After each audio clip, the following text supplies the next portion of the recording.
जोहार edu campus में आपका स्वागत है। मैं अमर कुमार, आपकी झारखंड लोक सेवा आयोग की 11th और 13 पीएससी पीटी। इससे पहले तो आपको शुभकामनाएं।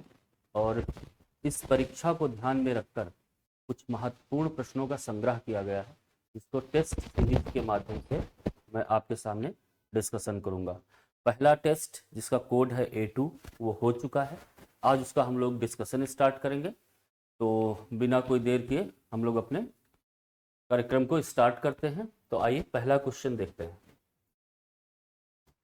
पहला क्वेश्चन आपका है,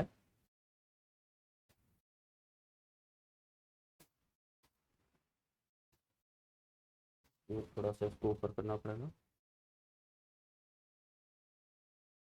हम्म,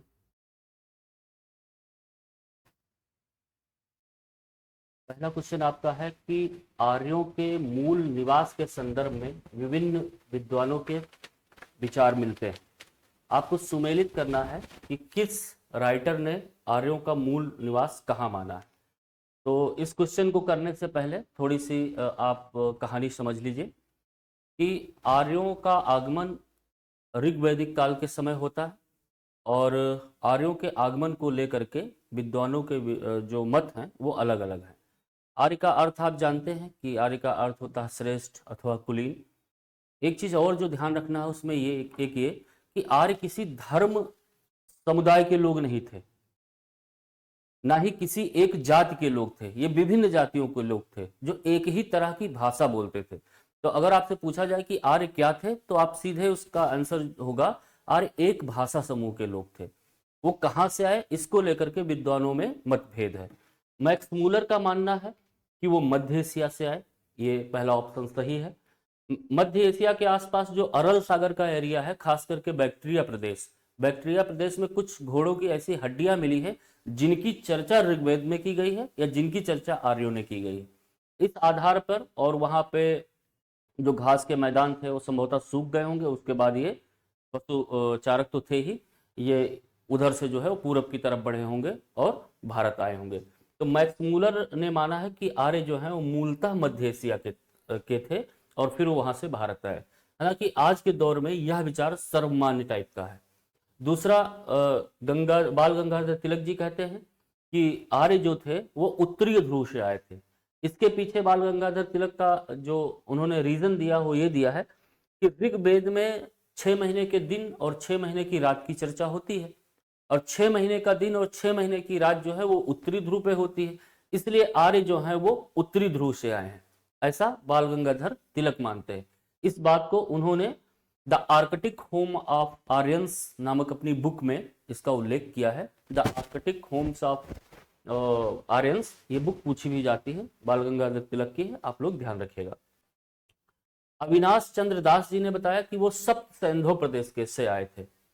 आर्यों ने अपने ग्रंथ ऋग्वेद में सप्त सैंधव प्रदेश को देवकृत योनि कहा है। कहा कि एक ऐसी जमीन है सप्त सैंधव प्रदेश जहां पे 7 नदियां आकर के मिलती हैं, सिंधु और उसकी सहायक नदियां सप्त सैंधव, जिसको देवताओं ने बनाया है।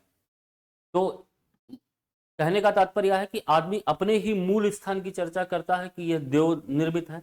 तो इस सप्त सैंधव प्रदेश के प्रति इनका बहुत ज्यादा लगाव है और ये बताया है कि इसका निर्माण देवताओं ने किया है। इस आधार पर आर्य जो थे वो सप्त सैंधव प्रदेश में ही के ही मूल निवासी थे।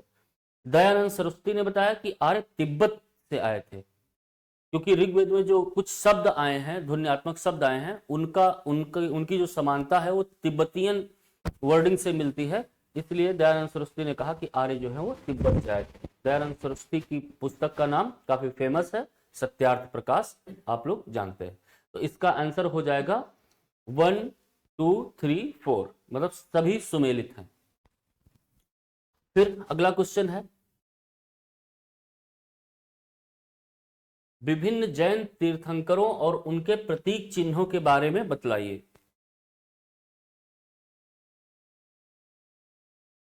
इसके बारे में जान लेते हैं हम लोग कि विभिन्न जैन तीर्थंकर, तीर्थंकर का मतलब होता है,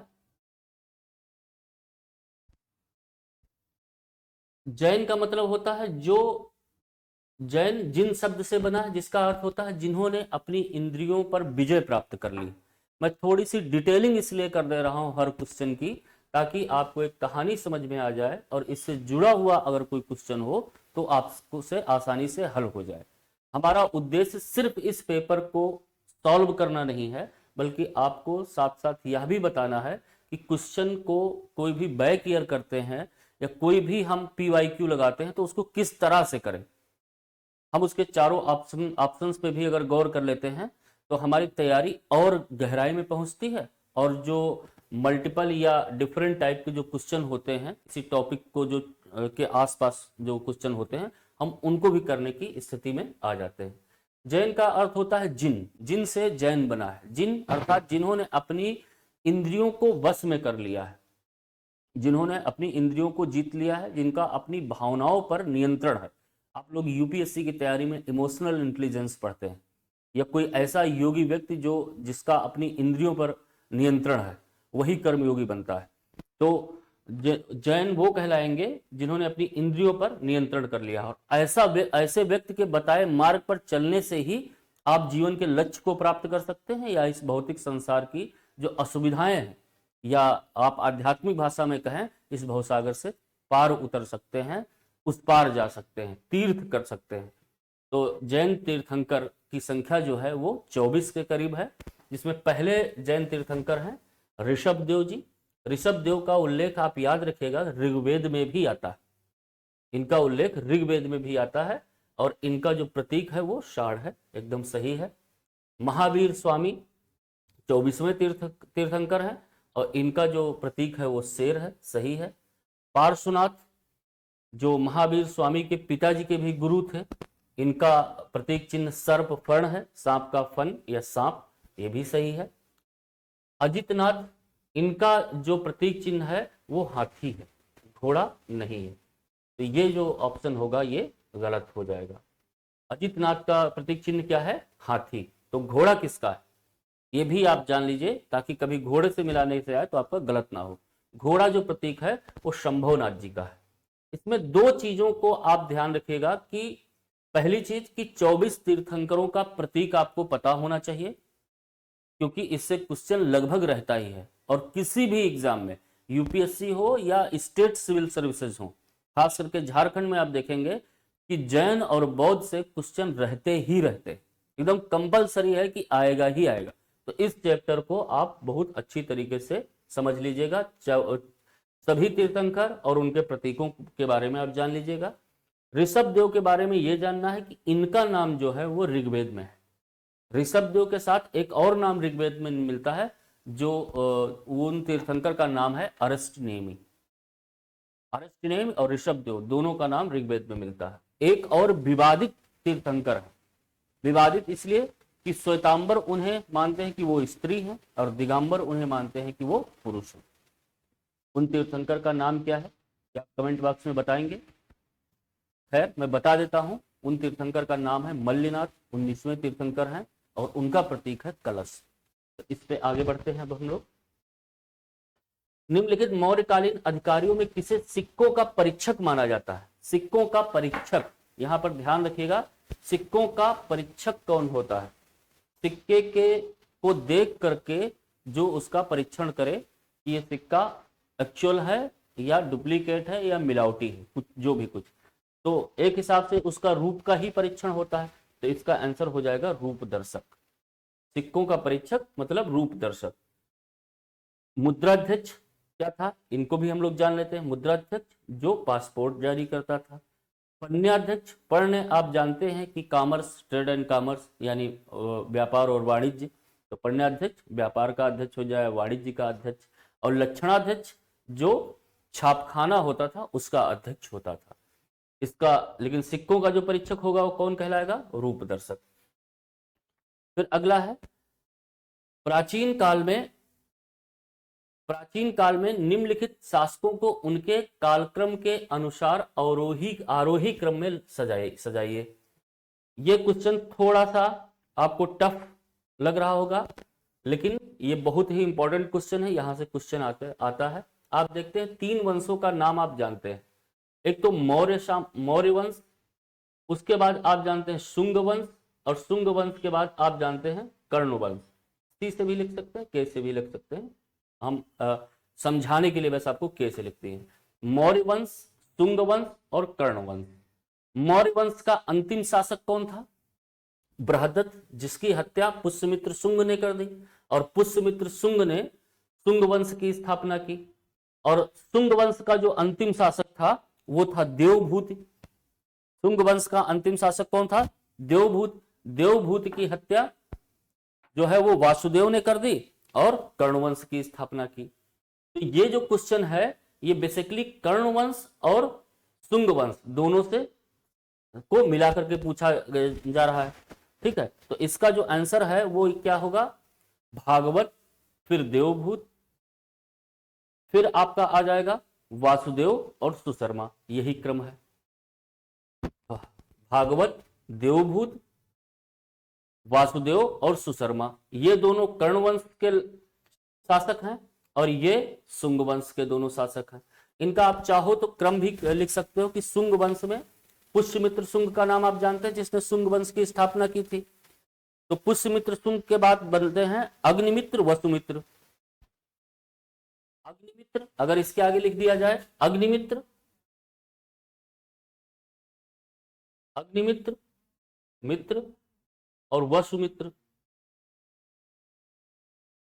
अग्निमित्र, वसुमित्र, भागवत, देवभूत, ये क्रम आ जाएगा। पुष्यमित्र शुंग, पुष्यमित्र,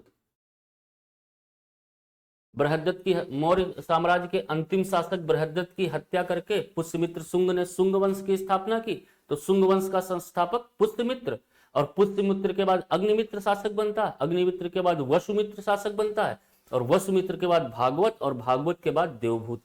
देवभूत की हत्या हो जाती है और फिर वासुदेव शासक बनता है, और वासुदेव के बाद आपका आता है भूमिमित्र, भूमिमित्र और नारायण। वासुदेव, भूमिमित्र, नारायण, सुशर्मा, ये चारों जो हो जाएंगे वो कर्णवंश के हो जाएंगे। वासुदेव, भूमिमित्र, नारायण, सुशर्मा। मैं बोल रहा हूं, आप लिख लीजिएगा। मैंने सिर्फ यहां पर बी और एन से इंडिकेट कर दिया है, जो कि भूमिमित्र है और नारायण है। तो आपको बस इतना याद रखना है। बस अगर आप इतना डिस्कशन ही याद रख लेते हैं तो आपका क्वेश्चन गलत नहीं होगा, क्योंकि शुंग वंश में मात्र 5 शासक हैं। पुष्यमित्र, अग्निमित्र, वसुमित्र, भागवत, देवभूत। देवभूत की हत्या हो जाती है, वासुदेव कर देते हैं, और वासुदेव कर्णवंश के संस्थापक, वासुदेव, भूमिमित्र, नारायण, सुशर्मा। इतने ही आप याद कर लीजिए और इससे आपका शुंग वंश और कर्ण वंश का काम खत्म हो जाएगा। जब भी आपसे क्वेश्चन आएगा आप उसको कर लेंगे। अगला क्वेश्चन है, निम्नलिखित किस पुस्तक में चंद्रगुप्त द्वितीय द्वारा, निम्नलिखित किस पुस्तक में चंद्रगुप्त द्वितीय द्वारा, चंद्रगुप्त द्वितीय यानी कौन? विक्रमादित्य। चंद्रगुप्त द्वितीय विक्रमादित्य द्वारा शक राजा के वध, शक राजा का वध किया था और ध्रुव स्वामिनी से विवाह कर लिया था। यह बात किस ग्रंथ में हमको मिलती है? तो इसका आंसर है देवी चंद्रगुप्तम, जो कि विशाख दत्त द्वारा लिखी गई है। देवी चंद्रगुप्तम आप जानते हैं, इसका राइटर का नाम आप जानते हैं, विशाख दत्त। देवी चंद्रगुप्तम में यह कहा गया है कि रामगुप्त एक शक शासक से पराजित हो जाता है और उपहार स्वरूप अपनी पत्नी ध्रुव स्वामिनी को उसको समर्पित करने के लिए उसके कैंप में जाता है। उसी समय चंद्रगुप्त द्वितीय जो है विक्रमादित्य स्त्री का वेश धारण करके और उसके कैंपस में घुसते हैं और उस शक राजा को मारते हैं और अपने बड़े भाई को भी मारते हैं, इस कारण से कि तुमने राजलक्ष्मी को, देश की कुलवधू को आपने दुश्मन के हवाले करने का निश्चय लिया है। इसका मतलब आप इथिकली मर चुके हैं, इसलिए उनकी भी हत्या करता है और ध्रुव स्वामिनी से विवाह कर लेता है। इस कहानी पे बहुत ज्यादा नाटक आए हुए हैं, बहुत एक आधी मूवी भी बनी है। इस कहानी का जो उल्लेख है वो हमको देवी चंद्रगुप्तम में मिलता है, और देवी चंद्रगुप्तम जो है वो विशाख दत्त द्वारा लिखी गई है। मृच्छकटिकम के बारे में आप जान ही रहे हैं, बहुत बार क्वेश्चन इससे आता है। किसने लिखा है? शूद्रक ने। शूद्रक जो थे वो लेखक कवि थे, मृच्छकटिकम लिखा है। और इसके और ऑप्शन जो है वो दिया गया है, मालविकाग्निमित्रम और वासव दत्त, स्वप्न वासव दत्ता। तो मालविकाग्निमित्रम फेमस वो है बुक है, कालिदास की है, और स्वप्न वासोदत्ता जो है वो भास की है। अगला क्वेश्चन हम लोग पढ़ते हैं कि निम्नलिखित, हम इधर आ जाते हैं, निम्नलिखित क्षेत्रीय राजाओं और उनसे संबंधित राजवंशों में कौन एक सुमेलित नहीं है। तो आप जानते हैं कि मिहिर भोज जो हैं वो बहुत ही फेमस राजा हैं। इन्हें बारह का रूप भी कहा जाता है, इन्होंने बारह की उपाधि भी धारण की थी, आदि बारह। अरबी इसे जो है वो इसका उल्लेख करते हैं। ये जो गुर्जर प्रतिहार वंश से इनका संबंध है। और दंती दुर्ग जो है वो राष्ट्रकूट से सुमेलित है, धर्मपाल पाल वंश से सुमेलित है, जयचंद्र गढ़वाल वंश से सुमेलित। इसमें बस मिहिर भोज को ध्यान रखना है कि ये गुर्जर प्रतिहार वंश के थे, और गुर्जर प्रतिहार वंश की राजधानी भी आप लोग देख लीजिएगा कि कन्नौज है। तो आदि बौरा, या मतलब आदि बारह, अरबी लेखक आदि बौरा कहते हैं। तो मिहिर भोज के बारे में आपको मेनली यहाँ पे जानना है। ये किस वंश के थे? गुर्जर प्रतिहार, गुर्जर प्रतिहार, प्रतिहार वंश। राजधानी क्या होगी? कन्नौज। अब अगला क्वेश्चन है, ये क्वेश्चन बहुत इंपॉर्टेंट है, आप इसको ध्यान से देखिएगा। इसमें आप लोग कई बार कंफ्यूज हो जाते हैं कायस्थ को लेकर के। कायस्थ का जो कॉन्सेप्ट है ये मेनली गुप्तोत्तर काल में इसका हम उल्लेख पाते हैं, खास करके गुप्तोत्तर काल में कायस्थ वर्ग का उल्लेख। तो आंसर तो पहले आप टिक कर लीजिए कि कायस्थ वर्ग का एक जाति के रूप में विकास निम्नलिखित गुप्तोत्तर काल में हुआ। यहां पर क्वेश्चन में ध्यान देने वाली चीज ये है कि कायस्थ एक जाति के रूप में, एक कास्ट के रूप में उल्लेख कब हुआ? तो हुआ गुप्तोत्तर काल में। जो मैं बता रहा हूं कि इसमें कंफ्यूज कैसे होते हैं। कायस्थ एक वर्ग था, क्योंकि गुप्त काल जो था वो सामंतवाद का दौर था, और सामंतवाद के दौर में भूमि का महत्व अक्सर बढ़ जाता है, और भूमि संबंधी लेखा जोखा बहुत होता है। तो भूमि संबंधी जो राजस्व का जो लेखा जोखा करते थे, उन्हें ही उनका एक वर्ग बन गया, जिसे कायस्थ नाम दिया गया था। जैसे आजकल आप लोग लेखपाल का नाम सुनते हैं, जो भूमि राजस्व संबंधी लेखा जोखा रखता है। तो उस दौर में जो लेखपाल हुआ करता था उसको हम लोग कहते थे कायस्थ। बाद में आगे चल के एक जाति बन गया है। ठीक है, क्वेश्चन ये ज्यादा एक इंपॉर्टेंट ये है कि कायस्थ का सर्वप्रथम उल्लेख कहां मिलता है। तो कायस्थ का सर्वप्रथम उल्लेख जो मिलता है वो मिलता है ओशनम स्मृति। शायद आप लोग इसको न सुने हो, ओशनम स्मृति, ओशनम स्मृति। और कायस्थ का एक जाति के रूप में उल्लेख कहां मिलता है? याज्ञवल्क, याज्ञवल्क स्मृति। ये दोनों आप नोट कर सकते हो, याज्ञवल्क स्मृति और ओशनम स्मृति। ओशनम स्मृति में सर्वप्रथम कायस्थ शब्द का उल्लेख हुआ, और कायस्थ का एक जाति के रूप में उल्लेख याज्ञवल्क स्मृति में हुआ। यही बस इंपॉर्टेंट है, तो यहां पर आप इस चीज को ध्यान में रखिएगा। अगला क्वेश्चन हम लोग पढ़ते हैं। अगला क्वेश्चन शायद थोड़ा सा मिसप्रिंट है, यहां पर दिया गया है कायस्थ वाला क्वेश्चन फिर से रिपीट, लेकिन ऑप्शन वो नहीं है, तो हम लोग इसको काट देते हैं। यहां पर आप क्वेश्चन लिख लीजिए कि चोल काल के बारे में निम्नलिखित में असत्य है। असत्य कथन की पहचान करना कि चोल काल के बारे में असत्य क्या था। तो इसमें पढ़ते हैं हम लोग, चोल काल में स्थानीय सुशासन का भी विकास हुआ। सही है, स्थानीय सुशासन मतलब ग्राम पंचायत की अगर हम दक्षिण भारत में किसी राजवंश में करते हैं उस दौर में, तो चोल वंश एक ऐसा वंश था जहां पर हमको ग्राम पंचायत के बारे में जानकारी मिलती है, ग्राम पंचायत का उल्लेख मिलता है। और यह उल्लेख हमको उत्तर मेरु अभिलेख से मिलता है, जो कि चोल शासन काल का है।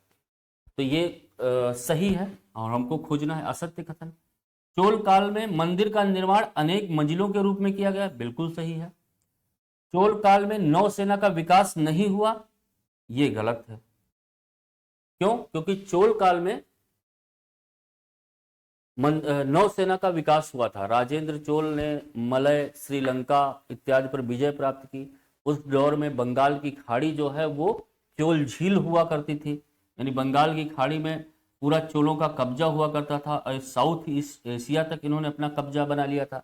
तो अगर इनके पास नौसेना नहीं होता तो इतना बड़ा जल क्षेत्र कैसे कब्जा करते। तो इनके पास एक मजबूत जल सेना थी, इसलिए आपका आंसर हो जाएगा असत्य ये है कि चोल काल में नौसेना का विकास नहीं हुआ था। ठीक है, अगला क्वेश्चन। मुगल काल में निम्नलिखित कथनों में कौन सा एक सही नहीं है। ये आप जरूर ध्यान रखिएगा कि क्या पूछ रहा है, नहीं पूछ रहा है कि हाँ पूछ रहा है। अक्सर आप 3 से 4 क्वेश्चन इस कारण से गलत कर जाते हैं कि वो नहीं पूछ रहा है या हाँ पूछ रहा है। तो यहां पर हमको देखना है कि ये पूछ रहा है कौन सा कथन सही नहीं है। हुमायूं का मकबरा दिल्ली में स्थित है। सभी लोग लगभग जानते हैं कि दिल्ली में हुमायूं का मकबरा स्थित है और इनकी विधवा हाजी बेगम ने बनवाया था, जो पुराने किले दीन पनाह के पास ये स्थित है हुमायूं का मकबरा। तो ये तो सही है। फिर पूछा जा रहा है इत्माद उद दौला के मकबरे में पहली बार पित्रा दुरा का उपयोग किया गया था। बिल्कुल सही है। इत्माद उद दौला जो थे वो नूर जहां के पिताजी थे, इनका नाम था मिर्जा गयास बेग। और इसमें सबसे पहले ये ऐसा मकबरा है, इसकी 2 खूबियां हैं। क्योंकि पहली खूबी क्या है कि इसमें सफेद संगमरमर का प्रयोग हुआ था, ये अपने आप में खास बात थी। व्हाइट संगमरमर इसमें लगा हुआ था, व्हाइट मार्बल। और पित्रादुरा का उपयोग हुआ था। पित्रादुरा का मतलब होता है कि पत्थरों पर नक्काशी की जाती है और उसमें हीरा जवाहरात लगा दिए जाते हैं, इसी को कहते हैं पित्रादुरा। आप ताजमहल आप लोगों में से बहुत सारे लोगों ने देखा होगा, तो वहां आप देखेंगे दीवारों पर और छतों में बहुत अच्छी नक्काशी है और उसमें मतलब कई नग लगाए गए हुए हैं जो चमक रहे हैं आज भी। इसी टेक्निक को पित्रादुरा या इसी कला की इस शैली को पित्रादुरा कहते हैं। तो ये भी सही है कि एतमादुद्दौला के मकबरे में पहली बार पित्रादुरा का उपयोग किया गया था। आपको 2 चीजें मैंने और बता दी हैं। इस व्हाइट संगमरमर का इसमें पहली बार उपयोग हुआ था, ये नूरजहां के पिताजी थे जिनका नाम मिर्जा गियास बेग था और उन्हीं की स्मृति में नूरजहां ने बनवाया था। मुगल कालीन भवनों के परिसर में बगीचे और जल स्रोतों का विकास भी किया जाता था। ये एकदम कंपलसरी था कि मुगल कालीन जो भी भवन या परिसर होगा उसमें बाग भी होगी और जल का स्रोत भी होगा। लाल किला में भी ये खूबी आपको देखने को मिलेगी कि वहां भी जलाशय की व्यवस्था की गई थी। मुगल कालीन में किसी छवि चित्र के विभिन्न भागों को एक ही चित्रकार के द्वारा बनाया जाता था। इसमें छवि चित्र मतलब एक हिसाब से पेंटिंग कह रहा कि कोई एक पेंटिंग को कोई एक ही व्यक्ति बनाता था मुगल काल में। ये स्टेटमेंट गलत है, तो आपका आंसर जो होगा ये हो जाएगा। ठीक है, असत्य कथन खोजना है, सही नहीं है। ये एक ही व्यक्ति नहीं बनाता था बल्कि एक पेंटिंग को कई चित्रकार मिलके बनाते थे, ये परंपरा थी। जहांगीर कहता है कि इसका प्रमाण क्या है कि जहांगीर कहते हैं कि मैं किसी भी पेंटिंग को देखकर ये बता सकता हूं कि इसके किस भाग को किस चित्रकार ने बनाया, क्योंकि वहां पर पेंटिंग के बहुत परफेक्शन के साथ बनाई जाती थी। तो जो व्यक्ति जिस चीज में परफेक्ट होता था, कुशल होता था, वो व्यक्ति उस भाग के लिए जो है पेंटिंग करता था या उसको डिजाइन बनाता था। तो कई चित्रकार मिलकर एक खूबसूरत पेंटिंग तैयार करते थे। और जहांगीर कला का पारखी था, वो कहता था कि मैं बता दूंगा कि किस पार्ट को किसने बनाया है। तो उससे भी ये लगता है कि जो मुगल कालीन की जो पेंटिंग थी उसको कोई एक पेंटिंग को कोई एक ही व्यक्ति नहीं बनाता था बल्कि कई लोग मिलकर एक पेंटिंग का निर्माण करते थे। अगला क्वेश्चन।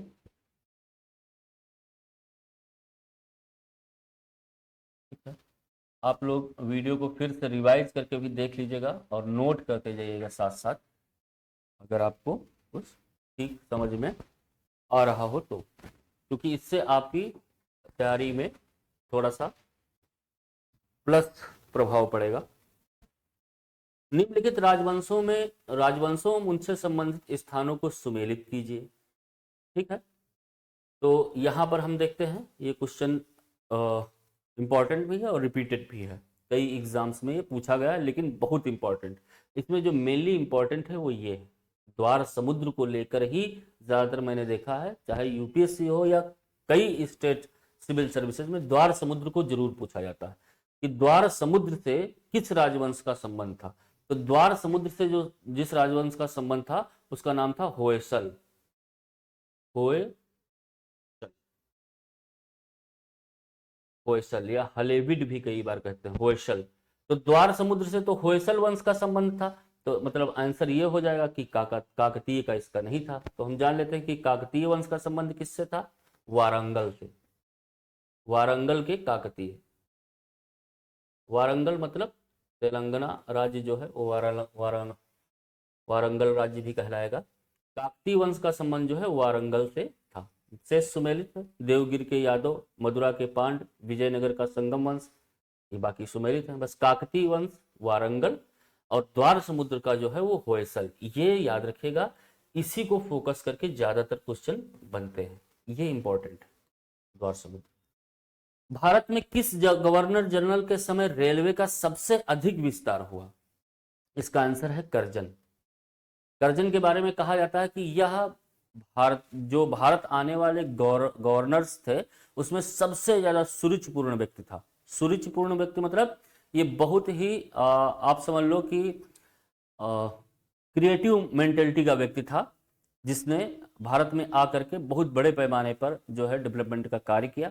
ये बात अलग है कि इसके समय बंगाल का विभाजन हुआ और कई तरह की अराजक गतिविधियां भी हुई, लेकिन ये इसका दावा था कि पूरब के बारे में सबसे ज्यादा मैं जानता हूँ। भले ही यह भारत में आकर असफल गवर्नर में से एक माना जाता, क्योंकि इसी के समय राष्ट्रवाद उभर के सामने आया। तो करजन के समय ही सबसे ज्यादा जो है वो रेलवे लाइन का विकास हुआ था। रेलवे लाइन जो सबसे पहले चली थी रेल वो डलहौजी के समय चली थी 1853 से 56 तक डलहौजी रहता है। 57 में जो 56 में कैनिंग आ जाते हैं और इसी के समय 1800 का विद्रोह 1857 का विद्रोह होता है लॉर्ड कैनिंग के समय। और लॉर्ड रिपन को आप जान ही रहे हैं कि 1881 में आते हैं और प्रेस पे जो वर्नाकुलर प्रेस एक्ट होता है उसको हटाने का काम लॉर्ड रिपन करते हैं। चारों के बारे में आप जान लीजिए, डलहौजी पहली रेल, कैनिंग 1857, करजन सबसे ज्यादा रेल लाइन का विकास और विश्वविद्यालय अधिनियम इसी के समय आया था, तमाम काम हुए थे। लॉर्ड रिपन प्रेस का उद्धारक माना जाता है। आगे हम लोग चलते हैं, इससे ज्यादा इसमें कुछ नहीं। निम्नलिखित विद्रोहों से संबंधित व्यक्तियों में कौन एक सुमेलित नहीं है, इसको हम लोग कर लेते हैं। इसमें कौन सा सुमेलित नहीं है, तो पहले हम आंसर जान लेते हैं कि पागलपंथी विद्रोह जो है वो टीटू मीर नहीं है कौन, टीपू।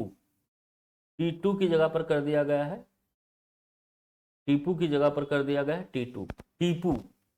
पागलपंथी विद्रोह जो है वो टीपू है, बाकी सारे सुमेलित है। बस इसमें ध्यान क्या रखना है कि फकीर विद्रोह, आंसर आपने टिक कर लिया कि पागलपंथी विद्रोह का जो संबंध है वो टीपू से है और करम शाह वगैरह से। यहां पर हम एक चीज देखते हैं कि फकीर विद्रोह, पागलपंथी विद्रोह, फैराजी विद्रोह, ये तीनों विद्रोह बंगाल में होते हैं। ये ध्यान रखना है कि ये कहां हो रहा है, ये पंजाब में होता है। कूका विद्रोह पंजाब में होता है, भगत जवाहरलाल कूका 1840। इनका ईयर भी आपको जानना इंपॉर्टेंट है क्योंकि ईयर से क्वेश्चन पूछा जाता है। ये फैराजी आंदोलन बंगाल में है, 1820 में है। ये पागलपंथी विद्रोह बंगाल में है, टीपू करमशाह 1813 से 1831 तक है। ये 1876-70 के आसपास इसका वो मिलता है।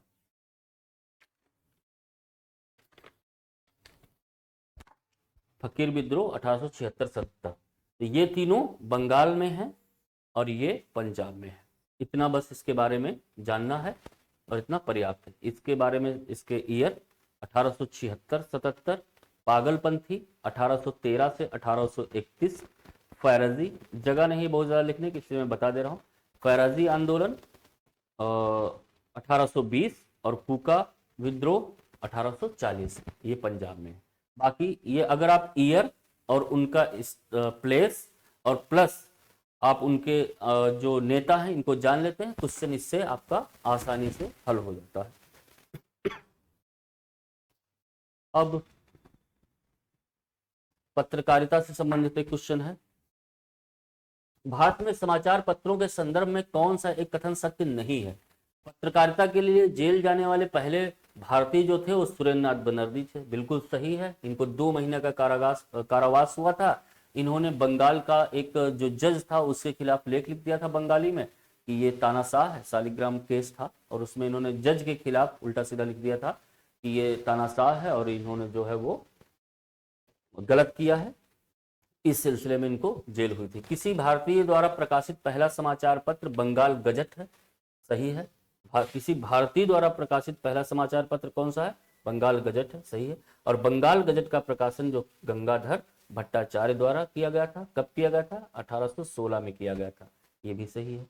ये 3 क्वेश्चन यहाँ पे हैं, इनको आप ध्यान में रखिएगा कि किसी भारतीय द्वारा प्रकाशित पहला समाचार पत्र बंगाल गजट कब प्रकाशित हुआ? 1816 में। किसने किया? गंगाधर भट्टाचार्य जी ने। समाचार पत्रों को नियंत्रित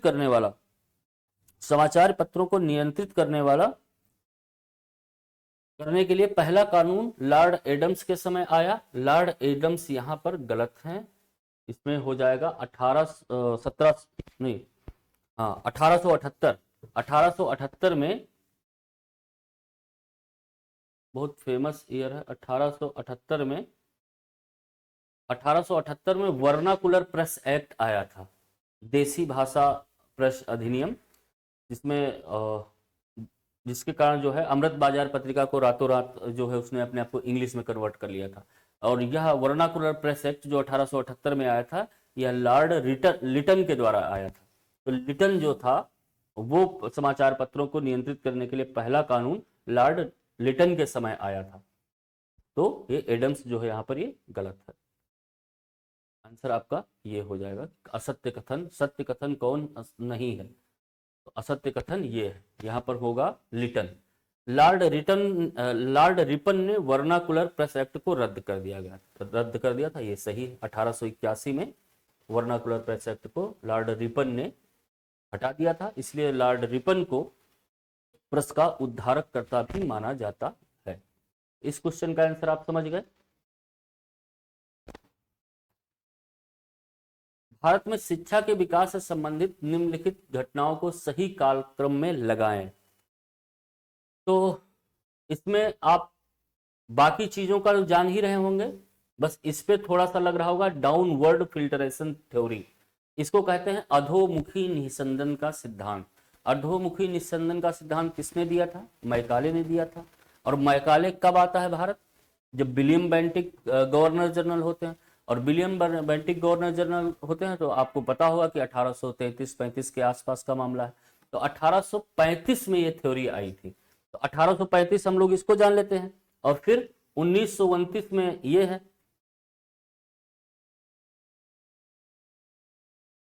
1929 में आपकी आई है हार्टोग समिति 1929। 1917 में आपका आया है सैडलर आयोग। और सार्जेंट योजना 1944। और ये होगा आपका 1835। तो बस आप लगा लीजिए 3, 2, 1, 4 आंसर हो जाएगा। 3, 2, 1, 4।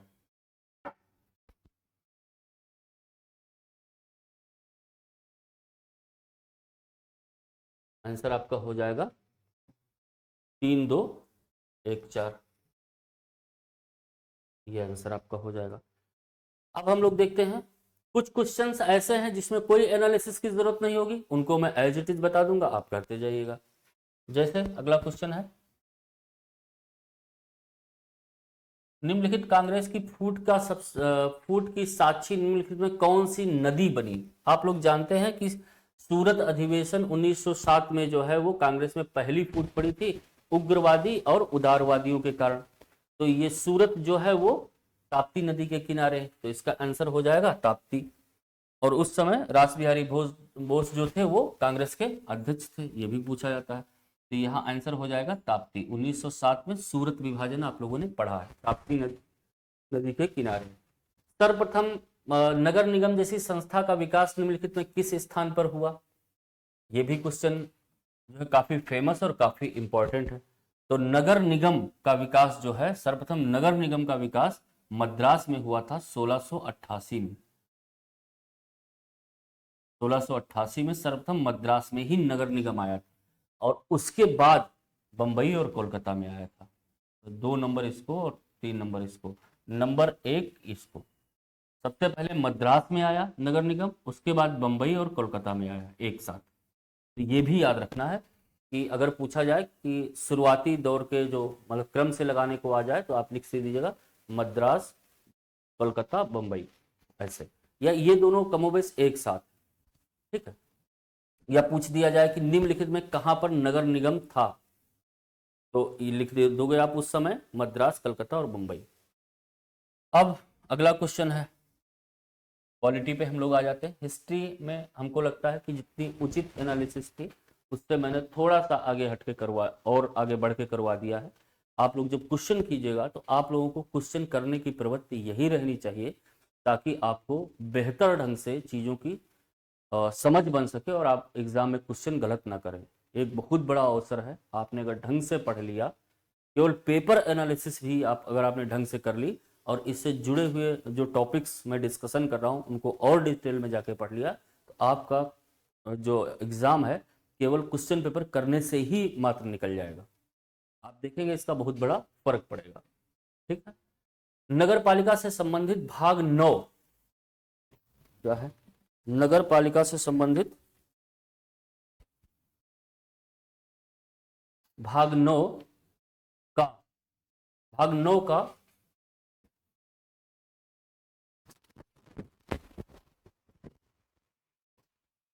अनुच्छेद पूछ रहा है। ठीक है। तो इसमें 245 पी से 243 जेड जी ये फेमस रहा और ये लगभग एग्जाम्स में पूछा जाता है कि कितने अनुच्छेद में है। 245 पी से 243 जेड जी तक है। जेड जी याद रखेगा, पी से जेड जी तक।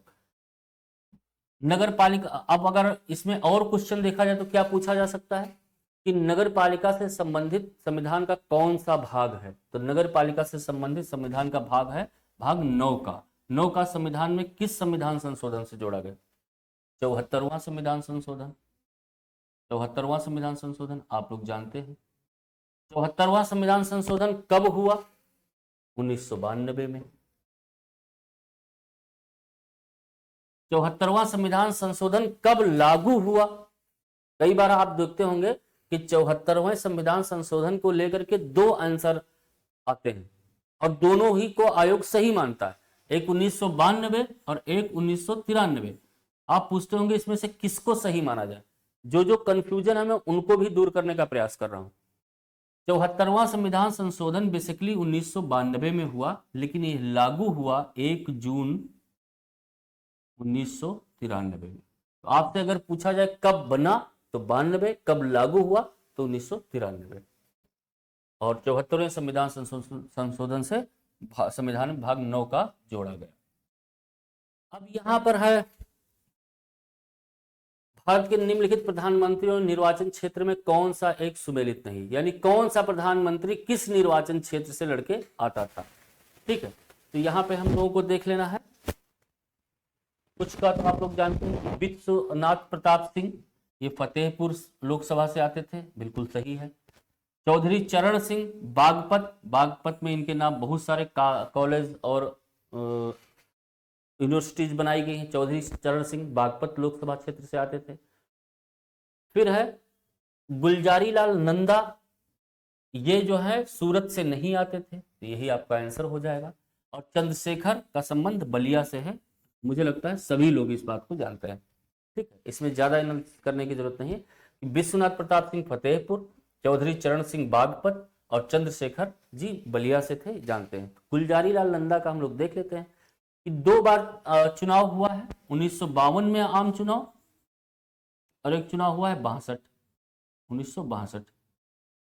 तो 52 में ये मुंबई से लड़े थे गुलजारी लाल नंदा, इनका निर्वाचन क्षेत्र था मुंबई। और 62 में इनका जो चुनाव था वो साबरकंठा से था। साबरकंठा ये गुजरात में। ठीक है, तो यही गलत है। गुलजारी लाल नंदा को आप देखना होगा आपको कि या तो मुंबई ऑप्शन में होगा या साबरकंठा होगा, 2 में से जो हो उसको आप टिक कर लीजिएगा। अगर पर्टिकुलर इन्हीं से क्वेश्चन आता है। अगला क्वेश्चन है, भारत के अटॉर्नी जनरल के बारे में निम्नलिखित में कौन सा कथन सत्य नहीं है? नहीं है पे ध्यान देना है। तो जानते हैं अटॉर्नी जनरल का उल्लेख संविधान के किस अनुच्छेद में है? 76 और 78। अटॉर्नी जनरल होता क्या है? अटॉर्नी जनरल जो है वो भारत का विधिक सलाहकार होता है, या भारत सरकार का आप समझो कि वकील होता है, अपना वकील होता है अटॉर्नी जनरल। तो अटॉर्नी जनरल के बारे में होता है कि यह राष्ट्रपति के द्वारा नियुक्त होता है, सही है। यह 5 वर्ष तक अपने पद पर बना रहता है, यद्यपि यह राष्ट्रपति के प्रसाद पर्यंत निर्भर करता है। आप ये जो है वो सत्य नहीं है, उसका कोई कार्यकाल नहीं होता। राष्ट्रपति जब तक चाहेगा कहे अटॉर्नी जनरल हो, जब राष्ट्रपति को लगेगा कि नहीं इनको रहना चाहिए, कहेगा यू मे गो, हम दूसरा अपॉइंट करते हैं। तो इसका कोई कार्यकाल नहीं होता है, जब तक राष्ट्रपति चाहे तब तक ये पद पर रहता है। बस इतनी बात इसके बारे में ध्यान रखिए। इसकी नियुक्ति राष्ट्रपति करता है, हटता भी राष्ट्रपति के उससे है। या भारत के किसी भी न्यायालय में काम कर सकता है। काम मतलब क्या है? भारत के उच्च न्यायालय हो या उच्चतम न्यायालय हो, कहीं भी किसी भी कोर्ट में जाकर के वहां की सुनवाई कर सकता है। भारत सरकार को ध्यान में रखते हुए उसके काम से किसी भी न्यायालय में जाकर के कार्य कर सकता है। उच्चतम न्यायालय का न्यायाधीश बनने की जो योग्यता किसी में होनी चाहिए, वो अगर है तो वह भारत का अटॉर्नी जनरल बन सकता है। आपसे क्वेश्चन एक और इसके साथ ही आप जान लीजिए कि इस समय भारत का अटॉर्नी जनरल कौन है? Are Venkat Ramani. Are Venkat Ramani. Are Venkat रमणी। इनका फोटो तो आप देख लीजिएगा नेट से, जिससे आपको ये याद रहे, इंपॉर्टेंट है, पूछा जा सकता है। अगला क्वेश्चन हम लोग आते हैं 19 पे है। थोड़ी स्पीड हमको लगता है मेरी स्लो है, लेकिन ये स्लो स्पीड सिर्फ आपके हित को ध्यान में रखे की गई है, ठीक है। स्पीड तेज भी हो सकती है, अगर आपको ज्यादा स्पीड तेज में चाहिए होगा तो स्पीड मेरी बढ़ा लीजिएगा वहां। मैं बस समझाने के पॉइंट ऑफ व्यू से आप स्पीड जो है अपनी धीमी रख रहा हूं। धन विधेयक, ये बहुत ही इंपॉर्टेंट क्वेश्चन है कि धन विधेयक से आप देखेंगे कि किसी भी एग्जाम के लिए धन विधेयक एक इंपॉर्टेंट टॉपिक होता है। धन विधेयक का क्या आप बता सकते हैं? इसका उल्लेख संविधान के किस अनुच्छेद में होता है? 110 का क्लास ए में होता है धन विधेयक का उल्लेख। दूसरा क्वेश्चन, कोई विधेयक धन विधेयक है, यह बात कैसे पता चलेगी? कौन कहे बताएगा कि यह विधेयक धन विधेयक या धन विधेयक? कोई भी विधेयक धन विधेयक है, इसका निर्णय करता कौन? आंसर होगा लोकसभा अध्यक्ष। लोकसभा अध्यक्ष यह डिसाइड करेगा, इट्स अ मनी बिल, ठीक है। तो लोकसभा अध्यक्ष किसका अध्यक्ष होता है? लोकसभा का। तो धन विधेयक अगर कहीं जाएगा पारित होने के लिए, सबसे पहले तो कहां जाएगा? लोकसभा में जाएगा। तो अगर यह कहा जाए कि धन विधेयक राज्यसभा में भी राज्यसभा में पेश किया जा सकता है, नहीं, गलत हो जाएगा। यह लोकसभा या राज्यसभा में प्रारंभ किया जा सकता है, गलत। यह सिर्फ और सिर्फ लोकसभा में जो है वो प्रारंभ किया जा सकता है, ठीक। तो पहला ही आंसर आपका ये हो जाएगा, ये असत्य कथन है। इसे राज्यसभा द्वारा संशोधित किया जा सकता है, नहीं। तो ये भी असत्य कथन है। क्यों?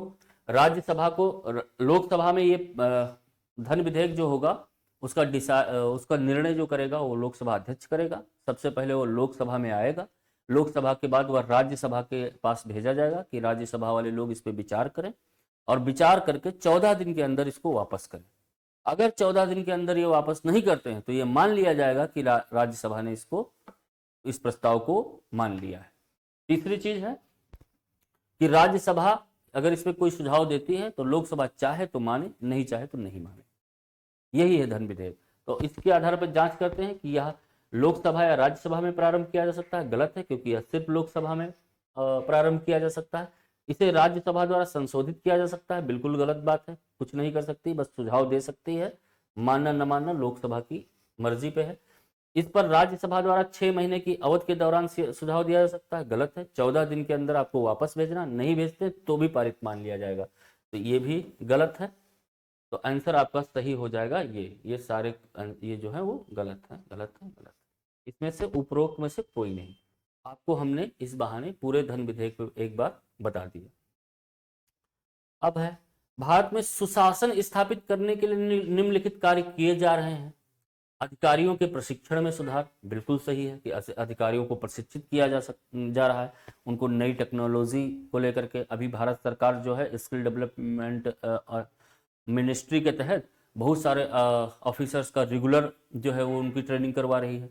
विदेशों से लोग आ रहे हैं, प्राइवेट कंपनी के एक्सपर्ट आ रहे हैं जो ऑफिसर्स को अपनी डिमांड के अनुसार उनकी अपनी डिमांड बता रहे हैं और चाह रहे हैं कि इस तरह से अगर प्रशासन चले ताकि प्रशासन की जो स्किल्स हैं वो और अधिक डेवलप हों और हमको प्रभावी फायदा मिले। इसलिए लगातार भारत सरकार ऑफिसर्स के प्रशिक्षण पे जोर दे रही। तो पहला सही है। कार्यालय के आधारभूत संरचना में सुधार, जब आप कंप्यूटर लगाएंगे, डिजिटलाइज्ड करेंगे सारी चीजों को, तो आधारभूत संरचना में सुधार तो अपने आप होगा ही होगा। अभिलेखों के डिजिटलीकरण पर बल, तो ई गवर्नेंस का कॉन्सेप्ट हर डिस्ट्रिक्ट में, हर तहसील में लागू है। तो अगर इन तीनों चीज़ों को जोड़ दें आपस में तो ये बन जाएगा आपका गुड गवर्नेंस। तो वही पूछ रहा है कि सुशासन स्थापित करने के लिए निम्नलिखित कार्य किए जा रहे हैं। तो हाँ, निम्नलिखित तीनों कार्य ही किए जा रहे हैं। तो इसका आंसर हो जाएगा आपका 1, 2 और 3, तीनों सही। इसका आंसर आपका हो जाएगा 1, 2 और 3, तीनों सही। संयुक्त राष्ट्र संघ लोक क्या है? संयुक्त राष्ट्र संघ नहीं, संयुक्त संघ लोक सेवा आयोग में अध्यक्ष और सदस्य किसके द्वारा नियुक्त किए जाते हैं? यानी यूपीएससी की बात कर रहा है। यूनियन यूपीएससी में जो अध्यक्ष है और सदस्य है उनकी नियुक्ति किसके द्वारा होती है? आप सभी लोग जानते हैं कि राष्ट्रपति के द्वारा होती है। ठीक है। यूनियन पब्लिक सर्विस कमीशन 312 अनुच्छेद के तहत आएगा। आप संघ लोक सेवा आयोग के बारे में जान लीजिएगा। एक काम आप लोग और कीजिएगा कि एम लक्ष्मीकांत की बुक आप सब लोगों के पास है, अगर नहीं है तो आप नेट से या किसी भी नोट्स को, जिस कोचिंग्स को आप फॉलो कर रहे हैं उनसे आप देख लीजिएगा। उसमें 2 टॉपिक दिए रहते हैं पॉलिटी में, एक कॉन्स्टिट्यूशनल बॉडीज और एक non constitutional bodies. Constitutional bodies में वो बॉडीज जो संवैधानिक है, जो किसी अनुच्छेद जिनमें लिखा रहता है, जैसे संघ लोक सेवा आयोग जो इसका अनुच्छेद है 312। तो आप एक चार्ट बना लीजिएगा कि ऐसे करके कि अनुच्छेद यहाँ पर लिख लीजिएगा, स्थापना वर्ष, अध्यक्ष, सदस्य, फिर नियुक्ति कौन करता है और हटाया किसके द्वारा जाता है और मुख्य कार्य। और यहाँ पर लिख लीजिएगा आप, जैसे मान लिया लिख लिया यूपीएससी, तो यहाँ पर आप लिख लीजिएगा स्थापना ईयर या कुछ भी, अगर है तो, नहीं है तो गुणे का निशान, किस अनुच्छेद में है तो यहाँ पर अनुच्छेद, नहीं तो गुणे का निशान, अध्यक्ष वर्तमान में कौन है और फिर सदस्य कितने होते हैं, इसकी नियुक्ति कौन करता है। इस तरह से आप एक चार्ट बना लीजिएगा कॉन्स्टिट्यूशनल बॉडीज का और नॉन कॉन्स्टिट्यूशनल बॉडीज का। अगर आप चार्ट नहीं बना सकते हैं तो आप मैसेज कर दीजिएगा, मैं डिस्क्रिप्शन में ऐड कर दूंगा एक चार्ट, उसको देखकर आप बना लीजिएगा और उसको फुलफिल करके अपनी टेबल पे हमेशा रखिएगा। तो कभी आयोग से हमेशा, मतलब संवैधानिक और गैर संवैधानिक आयोग से एक ना एक जो है क्वेश्चन रहता जरूर, कई बार 2 से 3 क्वेश्चन भी रहते हैं। तो आपको, अगर आपके सामने चार्ट रहेगा तो बार बार आपको बुक नहीं पढ़नी पड़ेगी कि अध्यक्ष कौन बनेगा और उसके नीचे लिख दो उसकी आयु, कितनी आयु तक रहेगा वो, कब हटेगा। तो एक चार्ट आप बना लीजिएगा। तो यहाँ पर संघ लोक सेवा आयोग के जो अध्यक्ष हैं और सदस्यों का जो चयन होता है, वो जो नियुक्ति होती है वो राष्ट्रपति करता है।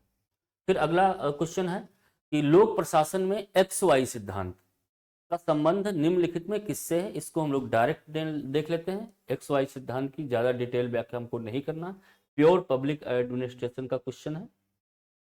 इसका संबंध है अभिप्रेरणा से। अभिप्रेरणा का मतलब होता है किसी व्यक्ति को कार्य करने के लिए प्रेरित करना।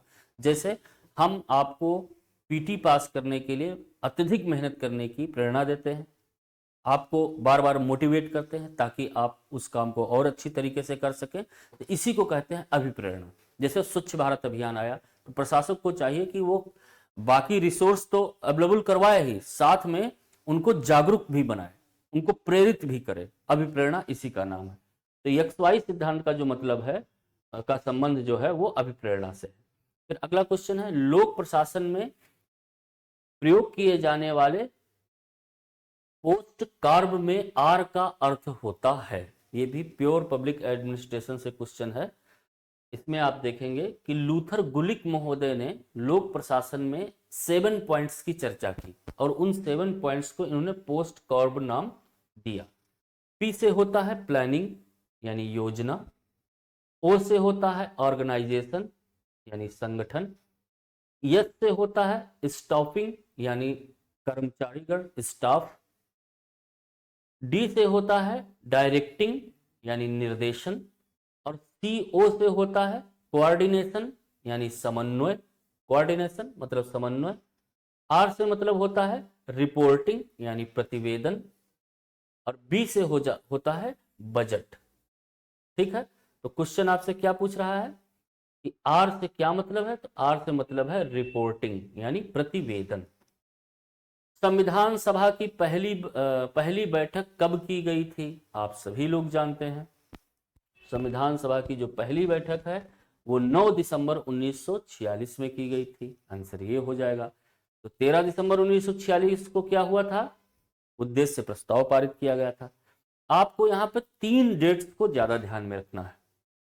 एक तो 24 जनवरी 1950 और 26 जनवरी 1950। 24 जनवरी 1950 क्यों इंपॉर्टेंट है, 24 जनवरी 1950 क्यों इंपॉर्टेंट है, क्योंकि इस दिन अंतिम बैठक हुई थी। ये बहुत इंपॉर्टेंट है, ध्यान रखिएगा, क्योंकि जब प्रथम बैठक पूछ रहा है बार बार, अंतिम बैठक भी पूछी जा सकती है। और 26 जनवरी 1950 को क्या हुआ था, 26 जनवरी 1950 क्या होता है, गणतंत्र दिवस मनाया जाता है। क्यों, क्योंकि इसी दिन संविधान जो है वो लागू हुआ था।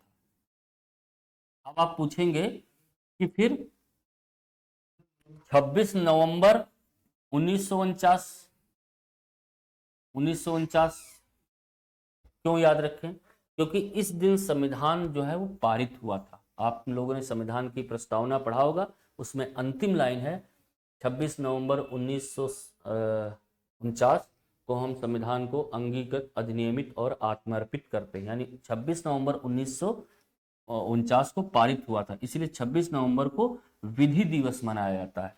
और 26 जनवरी 1950 को क्योंकि ये लागू हुआ था, गणतंत्र दिवस मनाते हैं।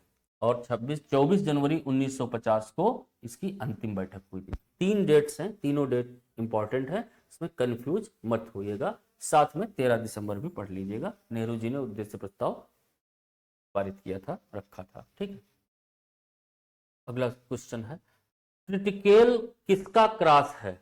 तो आप लोग जानते होंगे कि ट्रिटिकल कंपैक्टस जो है वो गेहूं की प्रजाति है, लेकिन यहाँ पर ट्रिटिकेल लिखा है, तो इसका आंसर हो जाएगा गेहूं और राई। गेहूं और राई। ट्रिटिकम का मतलब गेहूं होता है, ट्रिटिकम कंपैक्टस, हड़प्पा में भी गेहूं की एक प्रजाति मिली है ना, ट्रिटिकम कंपैक्टस नाम से। तो यहाँ पर गेहूं सब में है। हमको ये ध्यान रखना है कि ट्रिटिकेल का जो संबंध है वो गेहूं और राई के क्रॉस से बना हुआ है। वे बीज जिनका जीवन काल 15 से 100 वर्ष या उससे अधिक होता है उन्हें कहते हैं। ये एज इट इज रटने वाला क्वेश्चन है, इसमें कोई एनालिसिस की जरूरत नहीं है। कि जो 15 से 100 वर्ष या उससे भी अधिक उनका जीवन काल होता है, वैसे बीजों को कहते हैं माइक्रोबायोटिक।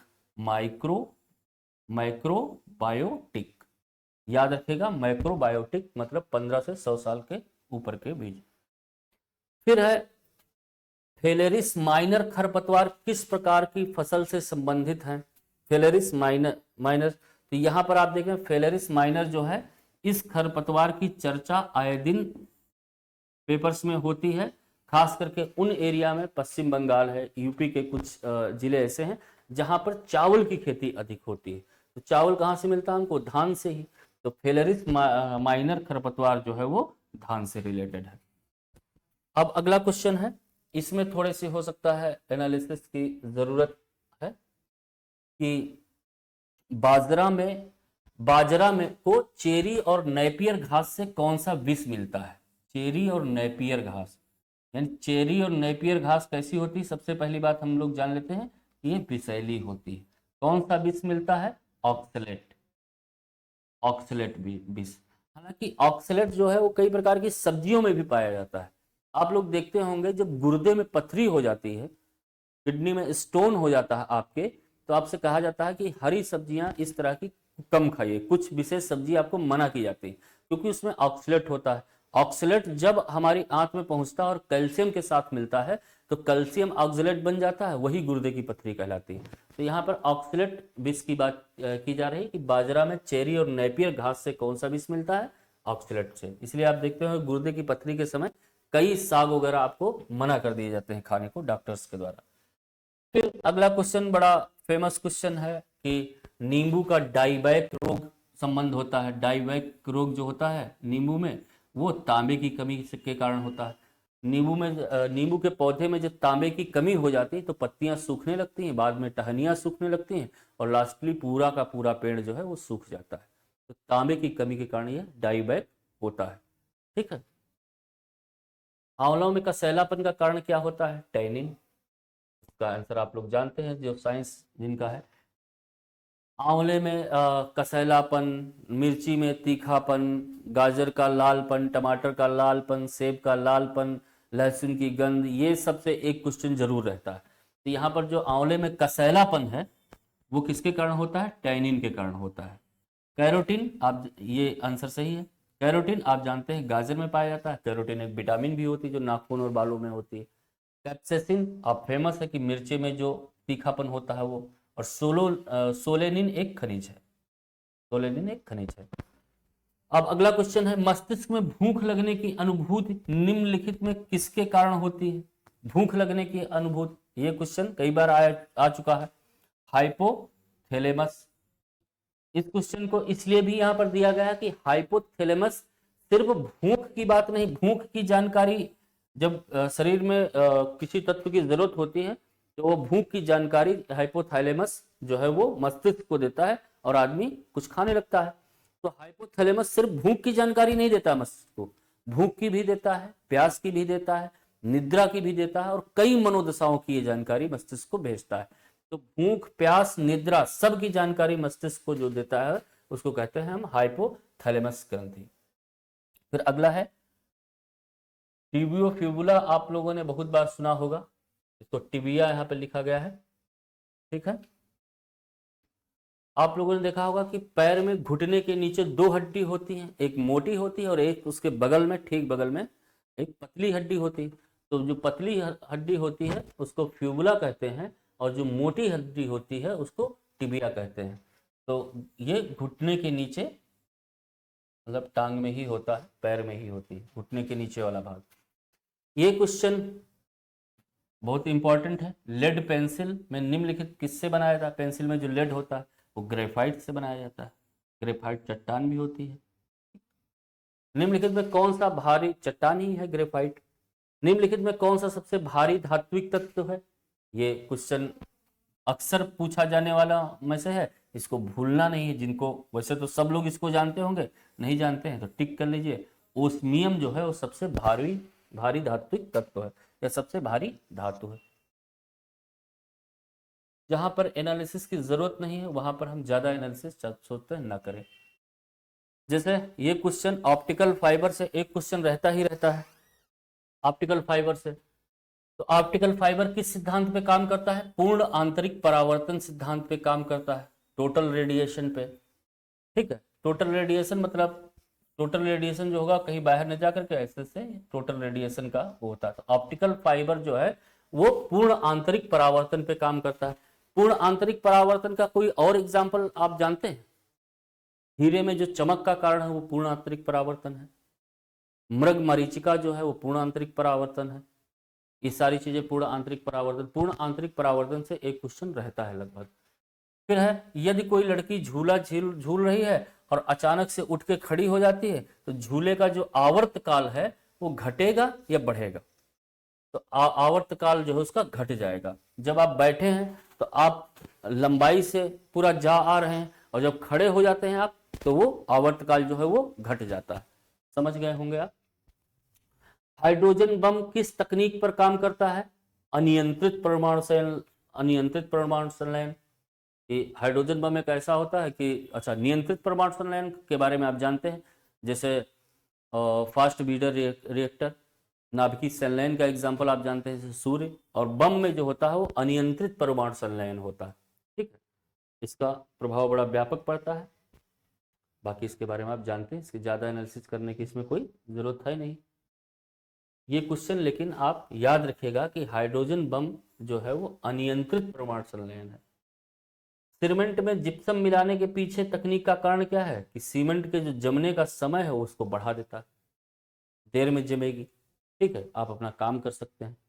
सीमेंट में जिप्सम मिलाने के पीछे तकनीक क्या है, सीमेंट के जमने के समय को बढ़ाना। ठीक है, आगे और चलते हैं। अब जैसे एक क्वेश्चन है, ऑब्जेक्ट की प्रॉपर्टी देखने के लिए उपयोग की जाने वाली माउस टेक्निक है।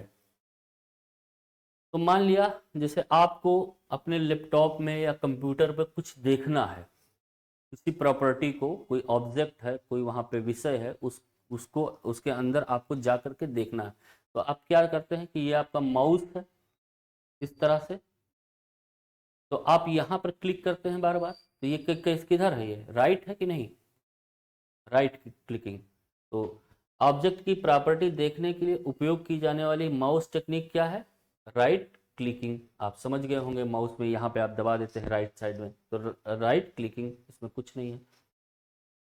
झारखंड राज्य में ऑनलाइन एजुकेशन और इसे सीखने की कला का ऑनलाइन सर्वे किस संस्था के द्वारा किया जा रहा है।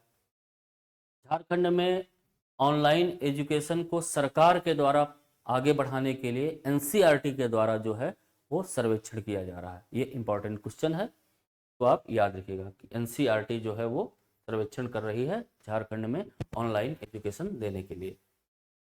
ये क्वेश्चन ऐसे हैं जहां पे ज़्यादा अभी एनालिसिस की ज़रूरत नहीं हमको नज़र आ रही है।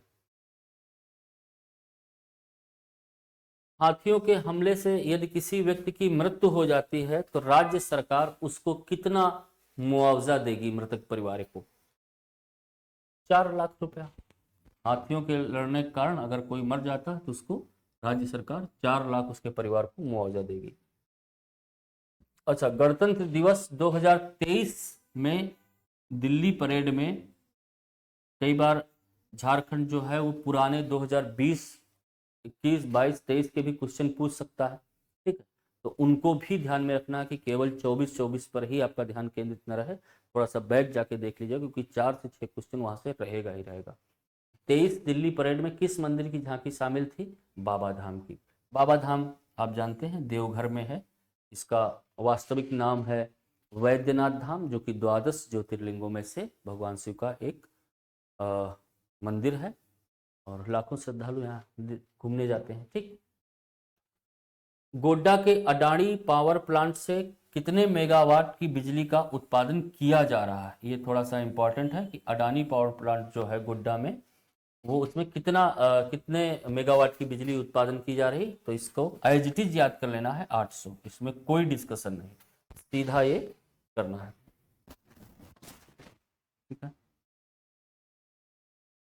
अब ये थोड़ा सा इंपॉर्टेंट है, यहाँ पे थोड़ा ध्यान देंगे हम लोग, थोड़ी सी करना।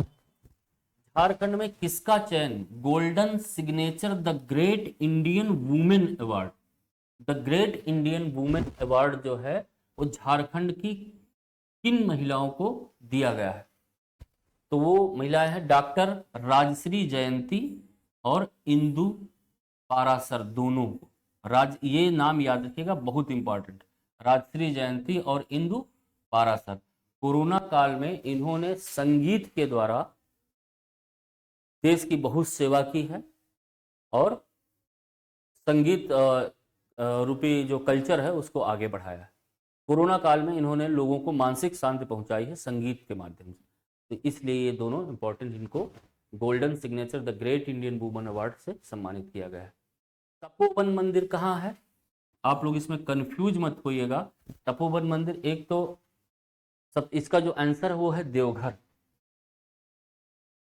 रांची में भी तपोवन मंदिर, लेकिन एक्चुअल जो चीज तपोवन मंदिर की बात की जाती है वो देवघर में है, तपोवन की पहाड़ियों के ऊपर भगवान शिव का। दूसरा क्वेश्चन है टूसू त्योहार, ये इंपॉर्टेंट है क्योंकि एक इससे मिलता जुलता वर्ड आप टेसु भी सुनते हैं। तो टेसु बर्बरिक को कहते थे, वो अलग मामला है, उसमें वीर पुरुष की पूजा होती। ये टूसू त्योहार है, TUSU, टूसू त्योहार जो है ये 15 दिसंबर से 15 जनवरी 15 दिसंबर से 15 जनवरी तक मनाया जाता है। और खास करके किशोरियां करती हैं, इसमें भगवान सूर्य की पूजा होती है, यानी मकर संक्रांति को लगभग पूर्ण होता है। ठीक है। और यह केवल झारखंड में नहीं, उड़ीसा, पश्चिम बंगाल और बांग्लादेश कई उसमें मनाया जाता है टूसू त्योहार। बिरसा मुंडा स्मृति में बिरसा मुंडा स्मृति में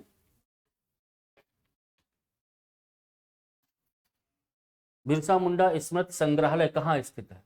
बिरसा मुंडा स्मृति संग्रहालय रांची में स्थित है।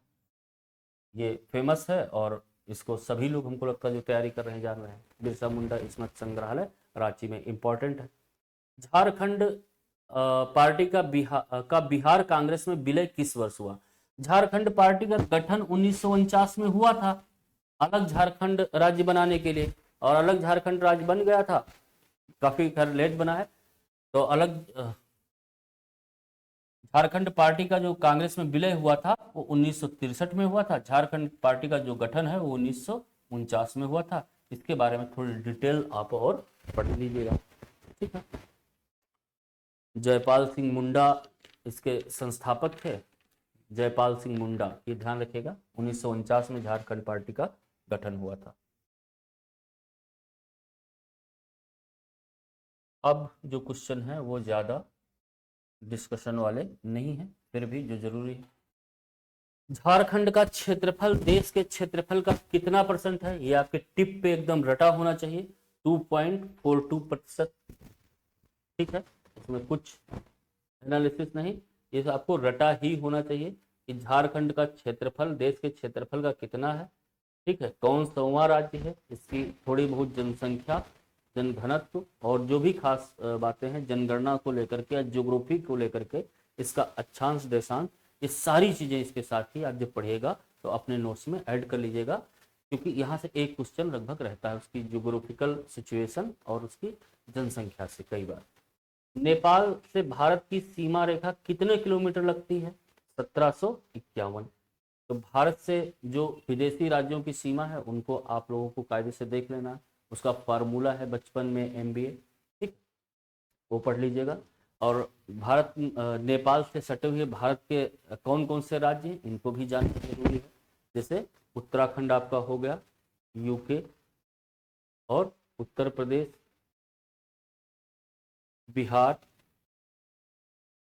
पश्चिम बंगाल और सिक्किम, 5 राज्य ऐसे हैं जो नेपाल की सीमा से सटे हैं भारत के। ठीक है, अगला क्वेश्चन है, भारत की सीमा रेखा जरूर देख लीजिएगा कि कितने स्टेट ऐसे हैं भारत के जो विदेशों से छूते हैं। इन चीज़ों की जानकारी आपको होनी चाहिए। अगर मैं इसको बताऊंगा तो एनालिसिस थोड़ा सा लेट हो जाएगा।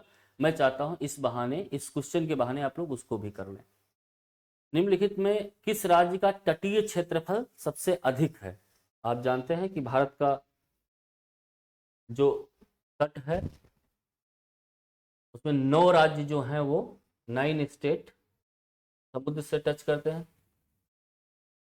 वो 9 स्टेट का नाम क्या है? सबसे बड़ा जो राज्य है वो गुजरात है, उसके बाद आंध्रा आएगा, लेकिन मतलब जिसकी सीमा सबसे ज्यादा समुद्र को टच करती है वह गुजरात है। ये हो गया आपका अरब सागर, ये हो गया बंगाल की खाड़ी। 9 राज्य ऐसे हैं जो समुद्र से टच करते हैं। तो गुजरात हो जाएगा, महाराष्ट्र, गोवा, कर्नाटक, केरल, तमिलनाडु, और फिर इधर 1 2 3 4 5 6 ये हो गए, और मतलब 5 + 1 ये हो गए तमिलनाडु को मिला। गुजरात, महाराष्ट्र, गोवा, कर्नाटक, केरल, तमिलनाडु 6, और इधर आंध्र प्रदेश, उड़ीसा और पश्चिम बंगाल 6 और 3 9 स्टेट ऐसे हैं जो समुद्र से टच करते हैं। अगर पूछा जाए केंद्र शासित प्रदेश कितने हैं, तो दादरा नागर और दमन द्वीप इधर हो गया, और इधर पांडिचेरी हो गया 2, और इधर हो गया अंडमान निकोबार द्वीप समूह, और इधर हो गया लक्षद्वीप, तो 4 ये। तो 9 और 4 13। तो कुल स्टेट अगर पूछा जाए तो 13 है, और अगर केवल राज्य पूछा जाए तो केवल 9 राज्य हैं, अगर केंद्र शासित पूछा जाए तो 4 है। ये क्वेश्चन यहीं पर खत्म होगा, इतनी ही इसकी एनालिसिस करनी थी। अब पूछा जाता है कि इंदिरा पॉइंट को कहा जाता है। इंदिरा पॉइंट आप जानते हैं कहाँ है, कि भारत का दक्षिणतम बिंदु है, दक्षिणतम बिंदु। मुख्य भारत की मुख्य भूमि में दक्षिणी भूमि बिंदु कौन सा है? भारत की जो मुख्य भूमि है उसमें मतलब दक्षिणतम बिंदु है कन्याकुमारी। और अगर पूछा जाए संपूर्ण भारत का दक्षिणतम बिंदु कौन सा है, तो है इंदिरा पॉइंट, जो कि ग्रेट निकोबार में है। ये ध्यान रखिएगा कि ये ग्रेट निकोबार में है और मुख्य भूमि में कन्याकुमारी है। तो इंदिरा पॉइंट जो है भारत का दक्षिणतम बिंदु है, जो कि ग्रेट निकोबार में है, और इसे पिग्मिलियन पॉइंट भी कहते हैं और लाहिचिंग भी कहते हैं, लाहिचिंग कहते हैं। इंदिरा जी के नाम पे इंदिरा पॉइंट कहा जाता है। अब इसमें कौन सा दर्रा जो है वो उत्तराखंड में नहीं है, तो मानाला, नीतिला, लिपुलेख तीनों दर्रे जो है उत्तराखंड में है। रोहतांग दर्रा जो है वो हिमाचल प्रदेश में है। तो ये दर्रे सारे आपको रटे होने चाहिए। जो जो क्वेश्चन है उससे जो जुड़ी डिटेल है वो आप डिटेल में कर लीजिएगा, ताकि अगले पेपर के लिए आपको आसानी रहे। इसमें से कौन सी नदी अंतः स्थलीय नदी है? अंतः स्थलीय नदी का मतलब ये हुआ आपका जो जिसका कोई अपना वो मार्ग ना हो, जो पृथ्वी के अंदर दबी हुई हो। तो यहाँ पे आपकी घग्गर नदी है, जो अंतःस्थलीय जमीन के अंदर बहती है, ठीक है, घग्गर नदी। फूलों की घाटी का संबंध किससे है? आप सब लोग जानते हैं, बहुत फेमस जगह है फ्लावर वैली, उत्तराखंड के चमोली डिस्ट्रिक्ट में है। जब आप बद्रीनाथ की यात्रा करने जाते हैं तो वहीं से माड़ा गांव पड़ता है, जो भारत का अंतिम गांव, और उसके ऊपर जैसे ही आप निकलते हैं वो मतलब चमोली डिस्ट्रिक्ट में ही वो फूलों की घाटी है। तांबा उत्पादन में भारत का प्रथम राज्य जो है बहुत फेमस है, राजस्थान है। तांबे के साथ आप लोग जो है वो कई अन्य खनिजों और खाद्यान्न के बारे में जानिएगा कि कौन सा राज्य किस चीज़ के उत्पादन में प्रथम है। इसकी लिस्ट आप लेकर के नेट पे भी अवेलेबल है, बुक्स में भी है, पढ़िएगा। इस यहाँ से क्वेश्चन जरूर आता है। ये जो टेस्ट पेपर बनाया गया है बहुत ही वैज्ञानिक तरीके से बनाया गया है, कि उन क्वेश्चंस को टच किया गया है जिस एरिया से क्वेश्चंस आते हैं। तो अगर आप इसकी डिटेल बहुत अच्छे से कर लेंगे तो आपको एग्जाम में पास होने में बहुत आसानी रहेगी। कहवा उत्पादन के लिए आदर्श परिस्थिति कौन सी है? कौन सी मिट्टी होगी? लेटराइट मिट्टी है। इसका आंसर आप हमको लेटराइट मिट्टी ही क्यों कहवा उत्पादन के लिए बहुत आदर्श होती है, इसका आंसर आप हमको जो है वो मैसेज में बताइएगा। कुछ होमवर्क भी दे देते हैं साथ ही साथ। फिर अगला क्वेश्चन है, भारतीय जनगणना में घटती प्रवृत्ति के साथ अधिक जनसंख्या वृद्धि की अवधि। इस क्वेश्चन का मतलब आपका ये हुआ कि एक बार आप देखेंगे कि जनसंख्या बढ़ते बढ़ते बहुत पीक पे आ जाती है, लेकिन पहले मान लिया कि जनसंख्या की जो ग्रोथ रेट थी वो बहुत हाई थी। आगे चल के कंट्रोल किया सरकार ने, जनसंख्या की जो ग्रोथ रेट थी वो कम हो गई। लेकिन अभी भी अगर देखा जाए संख्या के आधार पर तो जनसंख्या ज्यादा है। तो जनसंख्या की जो वृद्धि दर है वो तो घटी, लेकिन आज भी जनसंख्या पीक पे। तो यह स्थिति भारत में कब आई? तो उसके लिए है 1981 से 2011 के बीच। यानी हम पॉजिटिव साइन है 2011 तक कि हमारी जनसंख्या जो वृद्धि दर हो कम है, भले ही हमारी जनसंख्या ज्यादा है। यानी आने वाले समय में हम जनसंख्या को कंट्रोल कर लेंगे। कि ये जो स्थिति आई आदर्श स्थिति, यह 1981 से 2011 के बीच।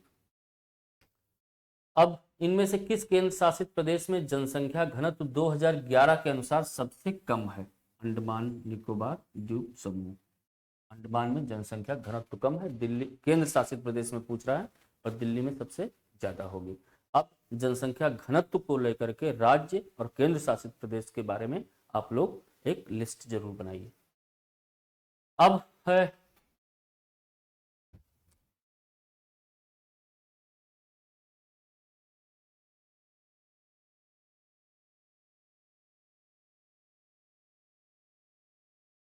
कि सार्वजनिक क्षेत्र के बैंकों के अध्यक्षों का चयन कौन करता है? अध्यक्षों का चयन मतलब जो सार्वजनिक क्षेत्र के बैंक हैं उसमें जो अध्यक्ष आएगा, एक मिनट देखेगा उसको,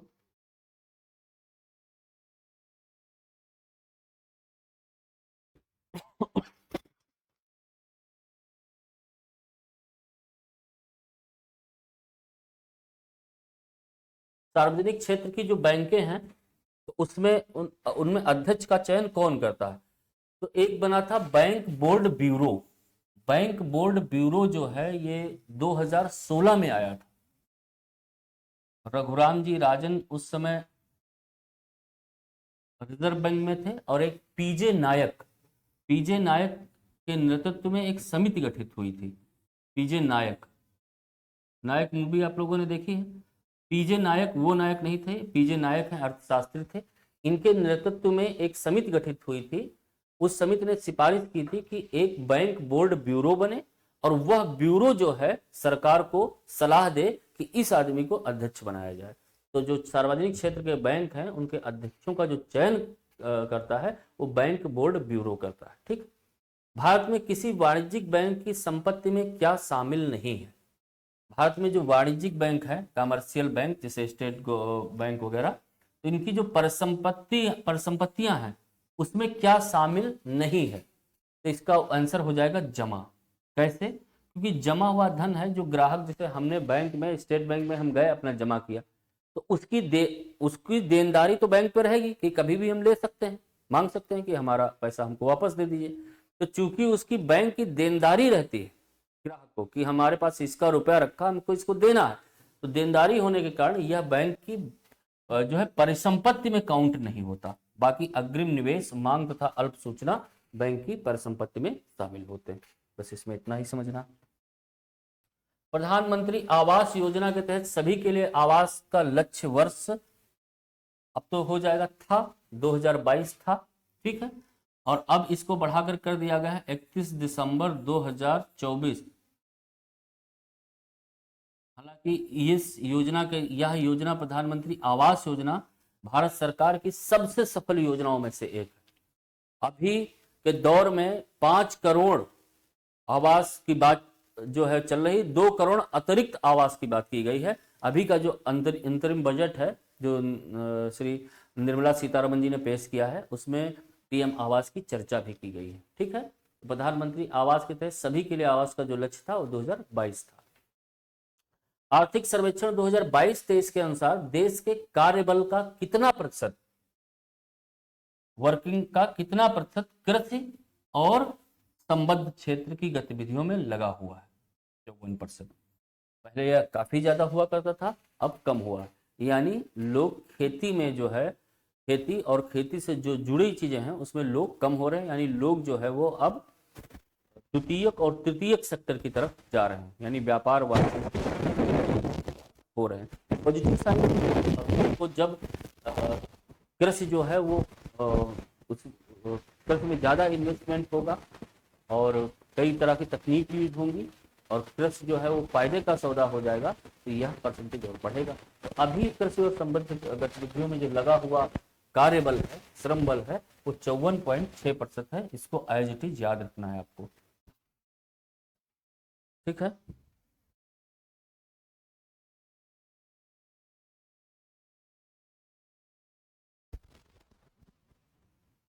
अब वैश्विक आर्थिक संभावना रिपोर्ट। वैश्विक आर्थिक संभावना रिपोर्ट जो है वो विश्व बैंक जारी करता है।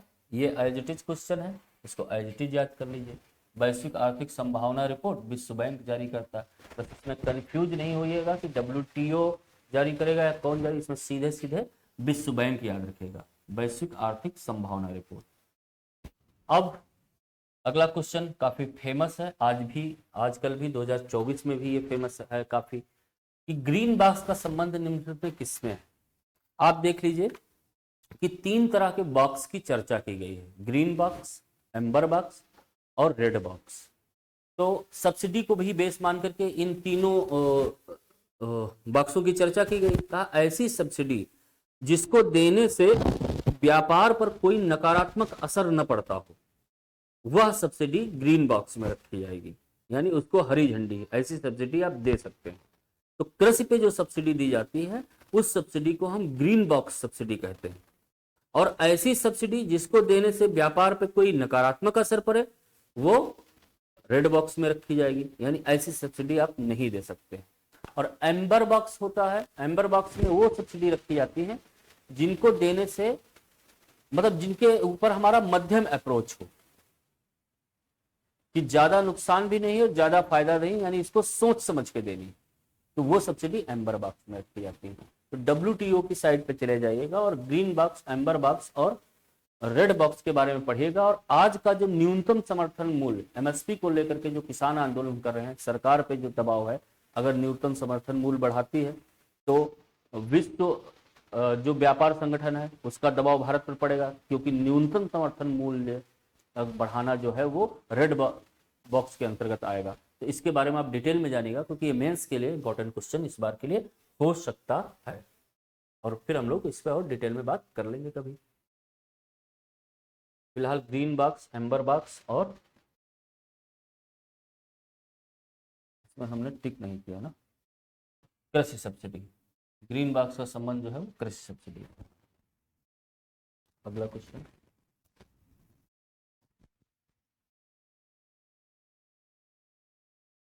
ये तो बहुत फेमस है। नीति का जो आयोग का पूर्ण रूप क्या है? National institution for transforming India. ठीक है, national institution for transforming India. फिर अगला क्वेश्चन है, ये आप रट लीजिएगा, पूछा भी गया है और इंपॉर्टेंट भी है। उदारीकरण के फलस्वरूप इनमें से क्या परिलक्षित नहीं होता है? उदारीकरण का मतलब आप समझ ही गए हैं, 1992 में हमने LPG सिस्टम को अपनाया था। उदारीकरण, निजीकरण और वैश्वीकरण। तो उदारीकरण, निजीकरण, वैश्वीकरण तीनों एक दूसरे से जुड़ा हुआ मामला है, यानी इसमें निजी प्रबंधन में वृद्धि होगी।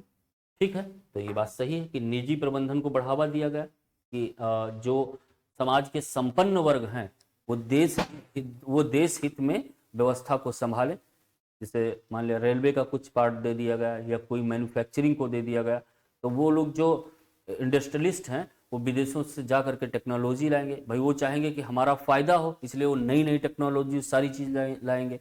तो इनडायरेक्टली जो है उससे देश का विकास होगा, और या ये कह लें डायरेक्टली भी देश का विकास होगा, क्योंकि देश के अंदर ही प्रोडक्शन स्टार्ट हो जाएगा। तो निजी प्रबंधन में वृद्धि होगी और इससे निजी परिसंपत्ति में भी वृद्धि होगी। दोनों बातें सही है। जब आप प्रबंधन करेंगे तो फायदे में भी आप ही रहेंगे।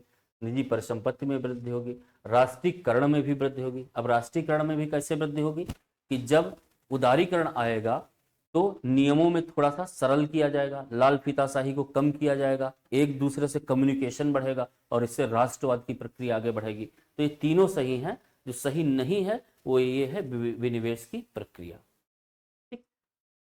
राज्य सरकारों पर कृषि आयकर लगाने का अधिकार प्रदान करती है। राज्य सरकार कृषि पर आयकर लगा सकती है। यह अधिकार राज्य सरकारों को कौन देता है? नीति आयोग। नीति आयोग आप जान ही रहे हैं, अभी हम लोगों ने पढ़ा ही है। 1 जनवरी 1915 में नीति आयोग का गठन हुआ था। ये डेट पूछी जाती है नीति आयोग के बारे में, आप जान लीजिएगा।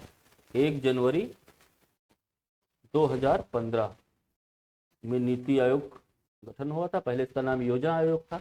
अभी इसके CEO कौन है? अमिताभ कांत। और अध्यक्ष आप जानते हैं कि प्रधानमंत्री होता है। इतनी सी एनालिसिस बहुत है।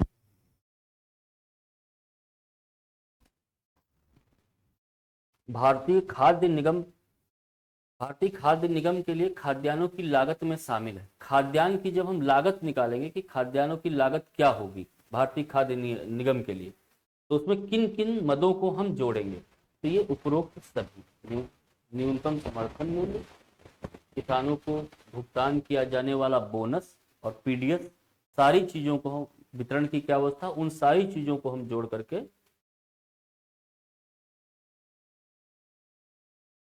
जोड़ेंगे तो खाद्यान्नों की लागत निकल आएगी। यानी खाद्यान्नों की जो लागत है वो, उसमें ये तीनों चीजें ही शामिल हैं, यानी उपरोक्त सभी। बहुआयामी गरीबी सूचकांक के आधार पर गरीबी का मापन निम्नलिखित में कौन सी संस्था करती है? गरीबी का मापन जो है वो सीधे और सीधे United Nation Development Program, UNDP। बस इसमें याद रखेगा कि बहुआयामी गरीबी सूचकांक के आधार पर कि किन किन सेक्टर्स में गरीबी, किन किन एंगल्स पे गरीबी, उन सब को निकालकर गरीबी का मापन करना, ये काम जो है UNDP करती है। और इसकी रिपोर्ट जो है पूरी दुनिया की आर्थिक नीतियों को एक दिशा देती है। अब कहते हैं बेरोजगारी को दूर करने के लिए आर्थिक नियोजन में से कौन सा कार्य करने की आवश्यकता है। तो इसमें यही होगा कि नियंत्रित मुद्रास्फीति को बढ़ावा देना। नियंत्रित मुद्रास्फीति को बढ़ावा देना का मतलब क्या हुआ कि जब मुद्रास्फीति बढ़ेगी तो मुद्रा की वैल्यू कम हो जाएगी। यानी 1 रुपए में मान लिया आप कोई चीज 10 रुपए में 1 किलो लेते थे, तो अब ये हो जाएगा कि वो 20 रुपए में 1 किलो मिलेगी। यानी वस्तु जो है वो महंगी हो जाएगी। वस्तु जब महंगी हो जाएगी तो उसका और प्रोडक्शन बढ़ेगा, और जब और प्रोडक्शन बढ़ेगा तो उसमें और लोग नियोजित होंगे, और जब और लोग नियोजित होंगे तो बेरोजगारी कम हो जाएगी। इसका मतलब ये हुआ कि नियंत्रित रूप से मुद्रास्फीति को अगर बढ़ाया जाए कंट्रोल तरीके से तो बेरोजगारी जो है वो कम होगी। ठीक है, तो इसका आंसर ये हो जाएगा। एयर क्वालिटी इंडेक्स को भारत को किस अभियान के तहत प्रारंभ किया गया। स्वच्छ भारत अभियान के तहत, यानी वायु भी स्वच्छ हो तो इसको एज इट इज रट लेना है। एयर क्वालिटी इंडेक्स को भारत में स्वच्छ भारत मिशन के तहत जो है आगे बढ़ाया गया। अब है भारत में औद्योगिक सेक्टर के लिए वायु सूचकांक में श्वेत श्रेणी का क्या अर्थ है। आप सुन के ही लग रहा होगा, श्वेत श्रेणी मतलब जो प्रदूषण से रहित हो। चार टाइप की श्रेणियों का निर्धारण किया गया है, रेड और एक है नारंगी और ग्रीन और आपकी श्वेत। तो रेड वाला जो होगा, जो सबसे ज्यादा प्रदूषित क्षेत्र होगा वो रेड से दर्शाया जाएगा, और जो जिसमें कोई प्रदूषण नहीं होगा जिस एरिया में, उसको जो है श्वेत श्रेणी में रखा जाएगा। तो श्वेत श्रेणी का मतलब है गैर प्रदूषणकारी क्षेत्र। आईपीसीसी में सदस्यों की संख्या कितनी है। आईपीसीसी में सदस्यों की संख्या 195 है। आईपीसीसी के बारे में आप लोग और डिटेल से जानिएगा। Inter governmental panel on climate change. तो आईपीसीसी में राजेंद्र पचौरी जी बहुत दिन तक काम किए हैं, उनके बारे में भी जानिएगा, अब तो शायद नहीं है, और इसके बारे में और भी जानिएगा। ये आईपीसीसी WHO के थ्रू ये बनी थी 1988 में। आईपीसीसी का इस समय चीफ कौन है, ये कैसे काम करती है, इन सब बारे में आपको जानना है। ठीक है, 2011 की जनगणना के अनुसार नगरों की संख्या कितनी है। नगरों की संख्या 3894 है। तो भारत में नगर निगम कितने हैं, मेट्रोपॉलिटन सिटीज कितनी है, इस क्वेश्चन के बहाने उन चीजों को भी आप गौर से देख सकते हैं, और ये जरूर देखना है अगर एग्जाम पास करना है, क्योंकि इसकी एनालिसिस एक साथ पेपर के साथ नहीं हो सकती। अब जैसे नगर नियोजन का सबसे प्रमुख अंग है जिसे अनिवार्य रूप से वर्तमान में लागू किया गया है। कहा कि अगर अर्बनाइजेशन होगा, अगर नगर बनेंगे तो वहां पर हरित पट्टी जरूर होगी। हरित पट्टी जैसे अभी आप लोगों ने देखा होगा कि गोमती नदी का विकास मुख्यमंत्री योगी आदित्यनाथ जी लखनऊ में कर रहे हैं। तो गोमती के आसपास जो नगर का विकास हो रहा है उसमें उन्होंने बहुत सारे फाइकस के पेड़ मंगवाए हैं जो चारों तरफ लगेंगे। तो इससे क्या होगा कि ग्रीनरी बनी रहेगी और ग्लोबल वार्मिंग का इफेक्ट कम होगा, और इससे क्या होगा, पर्यावरण में जो असंतुलन की स्थिति है वो कम होगी। आपको क्या याद है, अभी हम लोग एक क्वेश्चन डिस्कशन कर रहे थे कि मुगल कालीन जो भवन बनेंगे उनको चारों तरफ जल स्रोत और बगीचे जरूर होंगे। तो हमको लगता है भारत में इस तरह का ग्रीन पट्टी का कॉन्सेप्ट वो पहले से था, और मुगल कालीन जब भवन बनते थे तो वो अनिवार्य रूप से लागू होता था। तो अगर कभी मेंस क्वेश्चन आ जाए ग्रीन पट्टी और अर्बनाइजेशन को लेकर के तो आप ये लिख सकते हैं कि हमारे यहाँ ग्रीन पट्टी का कॉन्सेप्ट पहले से मौजूद था, अनिवार्य रूप से आज हम कहते हैं कि अनिवार्य रूप से लागू होगा, और मुगल काल से पहले भी था। खैर वो डिस्कशन हम लोग मेंस में कर लेंगे। तो ये हो गया हरित पट्टी। आपदा प्रबंधन की पूर्व अवस्था में शामिल नहीं है। आपदा प्रबंधन की 3 अवस्थाएं होती हैं, एक आपदा के पूर्व, एक आपदा के समय और एक आपदा के बाद। तो आपदा के पूर्व आप क्या करेंगे कि निगरानी तंत्र को दुरुस्त करेंगे और ये देखेंगे कि अगर यहाँ पर आपदा आ जाती है तो राहत जहाँ पर राहत सामग्री है, राहत सामग्री हम कैसे भिजवाएंगे या उनको कैसे हम कैंप तक लाएंगे। तो जो संचार सुविधा है उन सब चीजों को देखेंगे। और आपदा के समय बचाव कार्य कैसे तेजी से हो, कैसे हम ऑपरेशन करें, कैसे रेस्क्यू उसमें हो ताकि उनको सहायता पहुंच सके, तो उनकी बात होगी।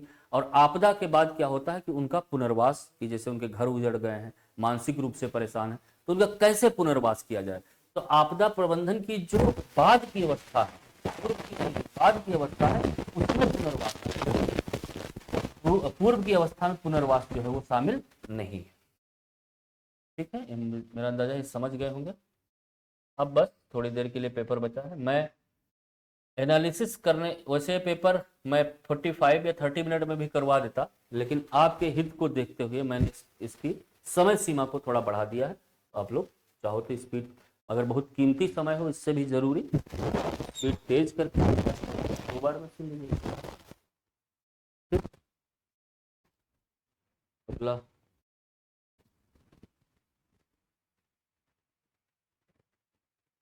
अगला क्वेश्चन है,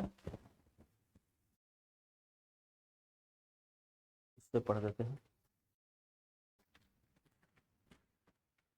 टाइम मैगजीन द्वारा the person of the year award किसे दिया गया 2020 में। मैंने कहा था आपसे 2020 के भी कुछ क्वेश्चंस पूछे जाएंगे, क्योंकि एग्जाम काफी टाइम बाद हो रहा है।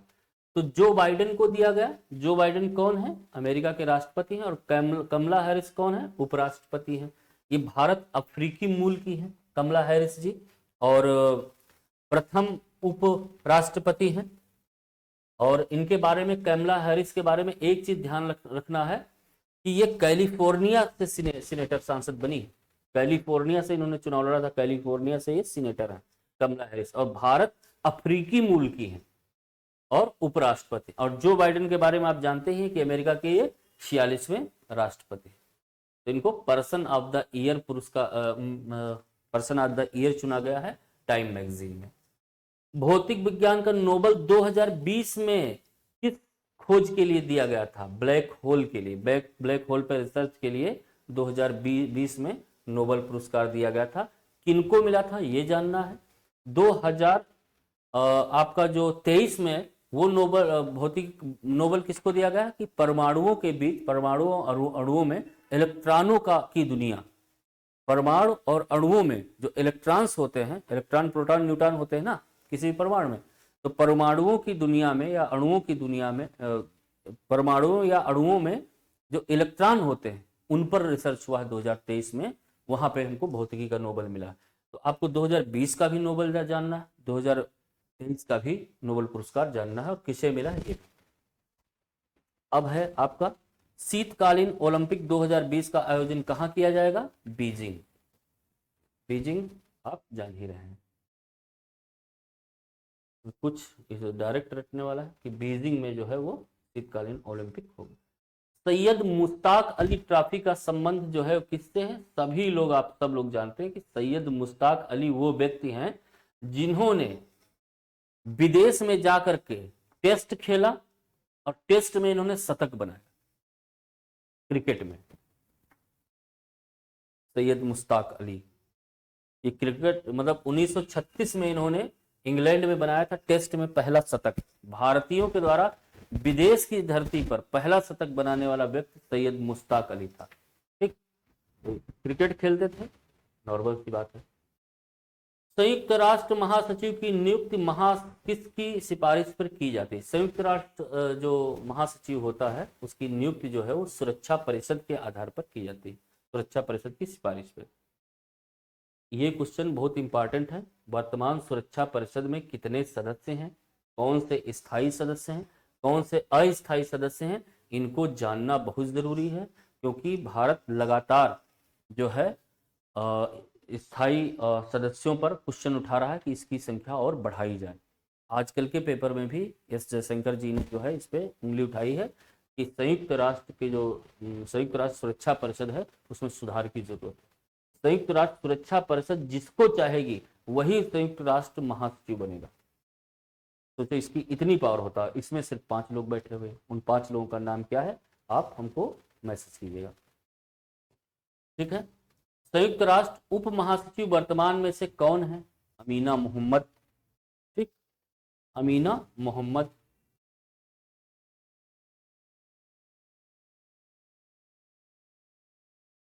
अमीना मोहम्मद, ये इंपॉर्टेंट है, ठीक है। उप महासचिव, और महासचिव कौन है? एंटानियो गुटरेस हैं, जो कि पुर्तगाल के हैं। तो संयुक्त राष्ट्र के महासचिव के बारे में आप जानिएगा, ठीक है। ये 9th महासचिव हैं एंटानियो गुटरेस, और ये उप महासचिव हैं अमीना मोहम्मद। तो 9th महासचिव इसके बने हैं अभी एंटानियो गुटरेस, काफी पहले बन चुके हैं। तो उनका थोड़ा क्रम जान लीजिए, उनके आगे पीछे कौन रहा है, पहला कौन था, इस तरह से। राष्ट्रीय मानवाधिकार आयोग का अध्यक्ष कौन होता है? तो उच्चतम न्यायालय का भूतपूर्व मुख्य न्यायाधीश। अभी कौन है? अरुण कुमार मिश्र, न्यायमूर्ति अरुण कुमार मिश्र हैं, तो राष्ट्रीय मानवाधिकार आयोग का अध्यक्ष। राष्ट्रीय मानवाधिकार आयोग की स्थापना कब हुई थी, ये भी क्वेश्चन आता है। 12 अक्टूबर 1993, 12 अक्टूबर 1993 को राष्ट्रीय मानवाधिकार आयोग की स्थापना हुई थी। उच्चतम न्यायालय का जो भूतपूर्व न्यायाधीश होगा, जो उच्चतम न्यायालय का न्यायाधीश रह चुका होगा, उसे ही मानवाधिकार आयोग का अध्यक्ष बनाया जाएगा। इस समय अरुण कुमार मिश्र है, ठीक है। इसके बारे में आप और डिटेल में जान लीजिएगा, ठीक है। अगला चलते हैं हम लोग।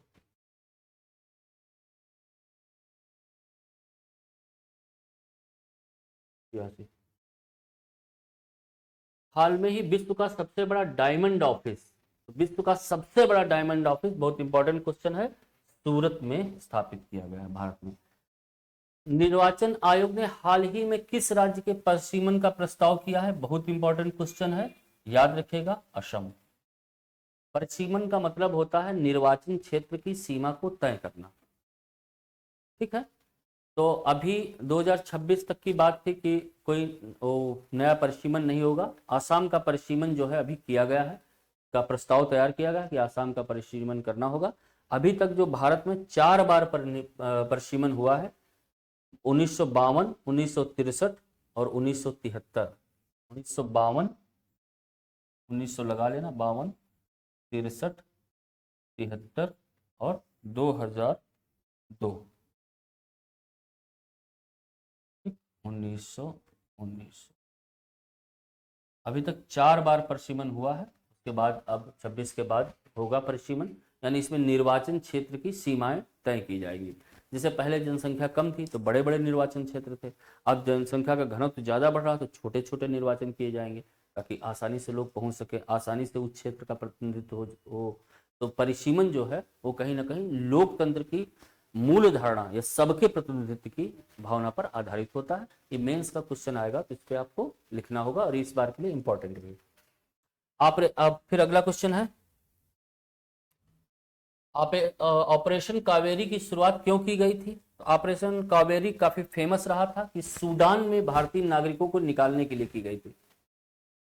हाँ, सूडान में भारतीय नागरिकों को निकालने के लिए की गई थी। ये एज इट इज है, इसको रटना कुछ खास नहीं।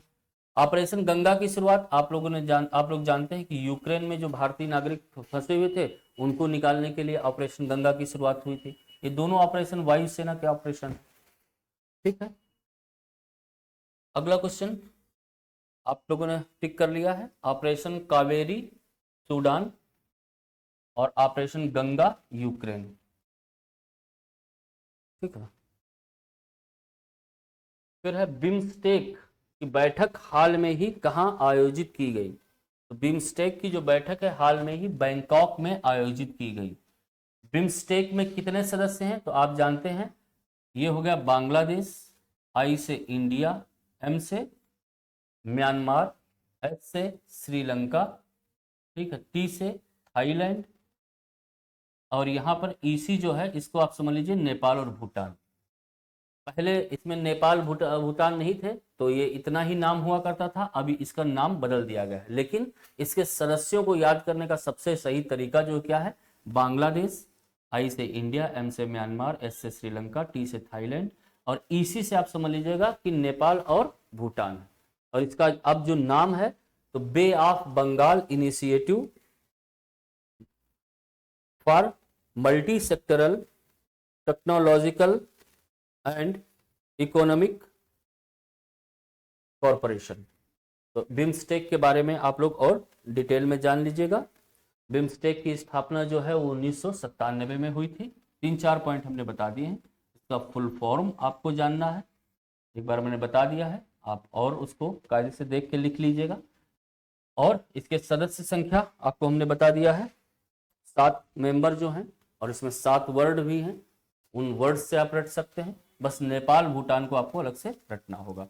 तो बिम्स्टेक इंपॉर्टेंट संगठन है, यानी अंतरराष्ट्रीय संगठन को आप लोगों को तैयार कर लेना है, खास करके आसियान, बिम्स्टेक और ब्रिक्स, और जो चर्चा में रहे वो। ठीक है। 5 साल के बाद कौन सा देश यूनेस्को में शामिल हो गया? अमेरिका। अमेरिका यूनेस्को का फाउंडर मेंबर भी था, बाद में कुछ समय के लिए हटा था और फिर इसमें आ गया था। यूनेस्को की स्थापना जो है वो 1945 में हुई थी, और इसका मुख्यालय इंपॉर्टेंट है, पेरिस में है। ठीक है, पेरिस कहाँ है? फ्रांस में है। ठीक, किस नदी के किनारे है पेरिस? सीन नदी के किनारे। ये सब चीजें आप जानते रहिएगा। ठीक है। और इस समय जो इसके अध्यक्ष हैं वो आंद्रे अजोले हैं। यूनेस्को को United Nation Educational Scientific and Cultural Organization. तो यूनेस्को का फुल फॉर्म, यूनेस्को की स्थापना कब हुई और यूनेस्को का मुख्यालय कहाँ पर है? आंद्रे अजोले इसके जो हैं चेयरपर्सन है। इन 4-5 चीजों को बस जान लीजिएगा, यूनेस्को का काम खत्म हो जाएगा। इसी तरह से अन्य संगठनों के बारे में बस इतनी ही जानकारी आप जानिएगा, आपका क्वेश्चन हो जाएगा। एक ऐड है ये, आप खोरठा भाषा जो कि आर के पांडे सर पढ़ाते हैं, और मुझे लगता है कि इस समय हिंदुस्तान में खोरठा भाषा का इनसे बढ़िया टीचर नहीं है।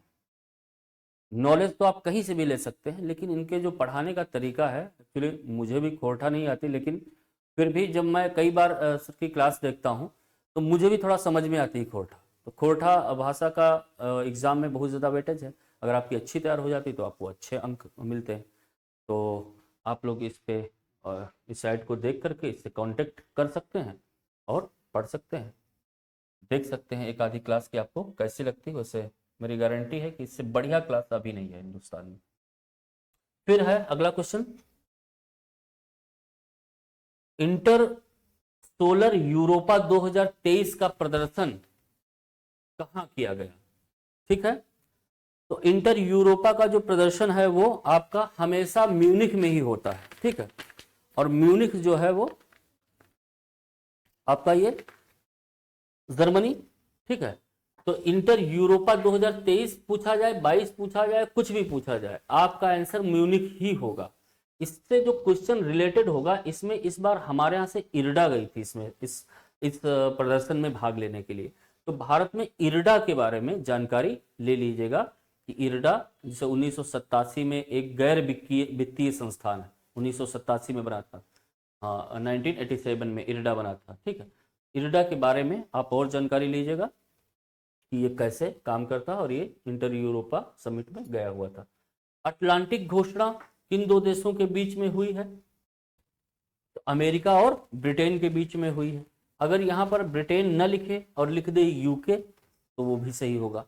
चाहे आप ये कह लें अमेरिका और ब्रिटेन के बीच में हुई है, या यहाँ पे दे दें अमेरिका और यूके के बीच में हुई है, तो दोनों आंसर सही होंगे। ये अटलांटिक घोषणा अभी काफी चर्चा में रही है। फिर 2015 का ब्रिक्स सम्मेलन कहां आयोजित किया गया? दक्षिण अफ्रीका में। दक्षिण अफ्रीका में इसका आयोजन हुआ है, ब्रिक्स का 15वां ब्रिक्स शिखर सम्मेलन। ब्रिक्स शिखर सम्मेलन इस बार इंपॉर्टेंट है, G20 इंपॉर्टेंट है। इनके बारे में आप डिटेल में जानकारी ले लीजिएगा, कब बना, कैसे बना, अभी कितने सदस्य हैं, इसका अध्यक्ष कौन है, इसकी बैठक अभी कहाँ हुई है, अगली कहाँ होगी, अगली पिछली कहाँ हुई थी, 3 इसकी समिट। इन चारों चीजों को आप जान लीजिएगा। अगर पूछा जाए कि 15वां ब्रिक्स शिखर सम्मेलन कहां आयोजित किया गया 2023 का, और दक्षिण अफ्रीका न दे करके शहर दे दे, तो यहां पर जोहान्सबर्ग लिख लीजिएगा। दक्षिण अफ्रीका में कहां हुआ है? जोहान्सबर्ग में। अगला क्वेश्चन है, यार जादूगर पुस्तक के लेखक कौन है? सभी लोग जानते हैं, नीलोत्पल मृणाल भाई जी हैं। इन्होंने पहली बुक लिखी थी, और हालांकि मैं इनसे व्यक्तिगत रूप से जुड़ा हुआ हूं और मित्र रहे हम लोग। तो इनकी पहली पुस्तक थी डार्क हॉर्स, फिर उन्होंने अवघड़ लिखी, और अभी यार जादूगर जो इनकी बुक आई हुई है, इनके बारे में आप और जानिएगा। ठीक है, यार जादूगर। मॉरिशस के उत्तर में भारत ने एक नए सैन्य अ, अड्डे का निर्माण किस द्वीप पर किया है? मॉरिशस के उत्तर में एक सैन्य अड्डा भारत ने बनाया है, मॉरिशस के उत्तर में। हालांकि मॉरिशस कर रहा है कि मतलब वो सैन्य अड्डा नहीं है, लेकिन चाइना और सब लोग कह रहे हैं कि भारत का सैन्य अड्डा है। इसका कारण यह है कि भारत ने वहां पर एयरपोर्ट की फैसिलिटीज और इस तरह से कुछ डेवलप किया है कि वहां से अपनी सैन्य गतिविधियां संचालित कर सकता है। लेकिन अब ये बात यह है कि डिप्लोमेसी वाली बात है, तो लोग भारत तो ये कहेगा ना कि भाई हमको डेवलपमेंट करने के लिए बोला, हमने इन्वेस्टमेंट किया, मैंने कोई ऐसा सैन्य की भावना से नहीं किया है, लेकिन उस पर उंगली उठाई जा रही है। तो ये द्वीप, अच्छा है, उंगली उठाने की बात क्या है, भारत ऐसा कर क्यों रहा? एक योजना, एक सिद्धांत है string of pearl, string of pearl, ये याद रखेगा, पूछा जा सकता है ये किस देश की थ्योरी है। स्ट्रिंग ऑफ पर्ल यानी ये भारत को घेरने की नीति है। ये दक्षिण चीन से सूडान तक का जो जल क्षेत्र है, उस क्षेत्र को घेरने के लिए चाइना ने इस थ्योरी को अपनाया है, ताकि भारत को घेरा जा सके। और भारत क्या कर रहा है? भारत की योजना कौन सी है? सागर पहल। उसके तहत वह क्या कर रहा है कि भारत अपने आसपास के जो देश हैं समुद्री जो देश हैं आसपास के, वहां पर जाकर उनके इंफ्रास्ट्रक्चर को डेवलप करके उनसे अच्छे संबंध बना रहा है। भारत की अलग तरीके की कूटनीति चल रही है, डिप्लोमेसी, और चाइना की अलग तरीके की। तो स्ट्रिंग ऑफ पर्ल और सागर पहल भारत की योजना है, और स्ट्रिंग ऑफ पर्ल जो है वो चाइना की थ्योरी है। अब ये मॉरिशस के उत्तर में जो द्वीप लिया, उसका द्वीप का नाम है अगालेगा द्वीप। बस कुछ क्वेश्चन बचे हैं, आपके धैर्य की मैं तारीफ करता हूं।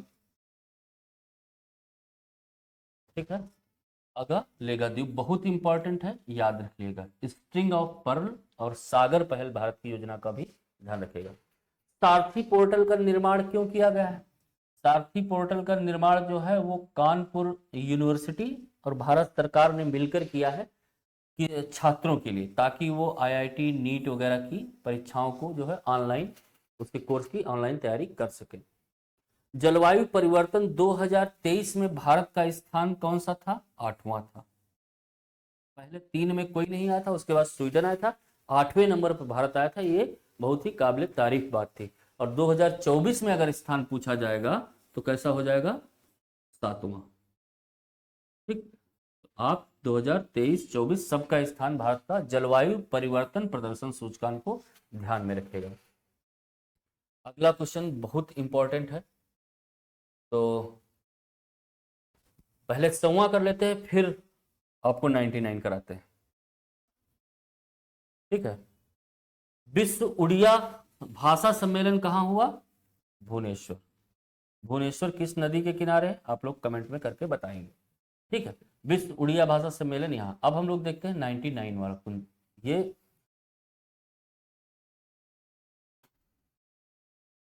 पूछा जा रहा है कि जीआई टैग तगेल साड़ी को मिला। 3 साड़ियों को बेसिकली मिला है, नॉट ओनली तगेल, कोरियल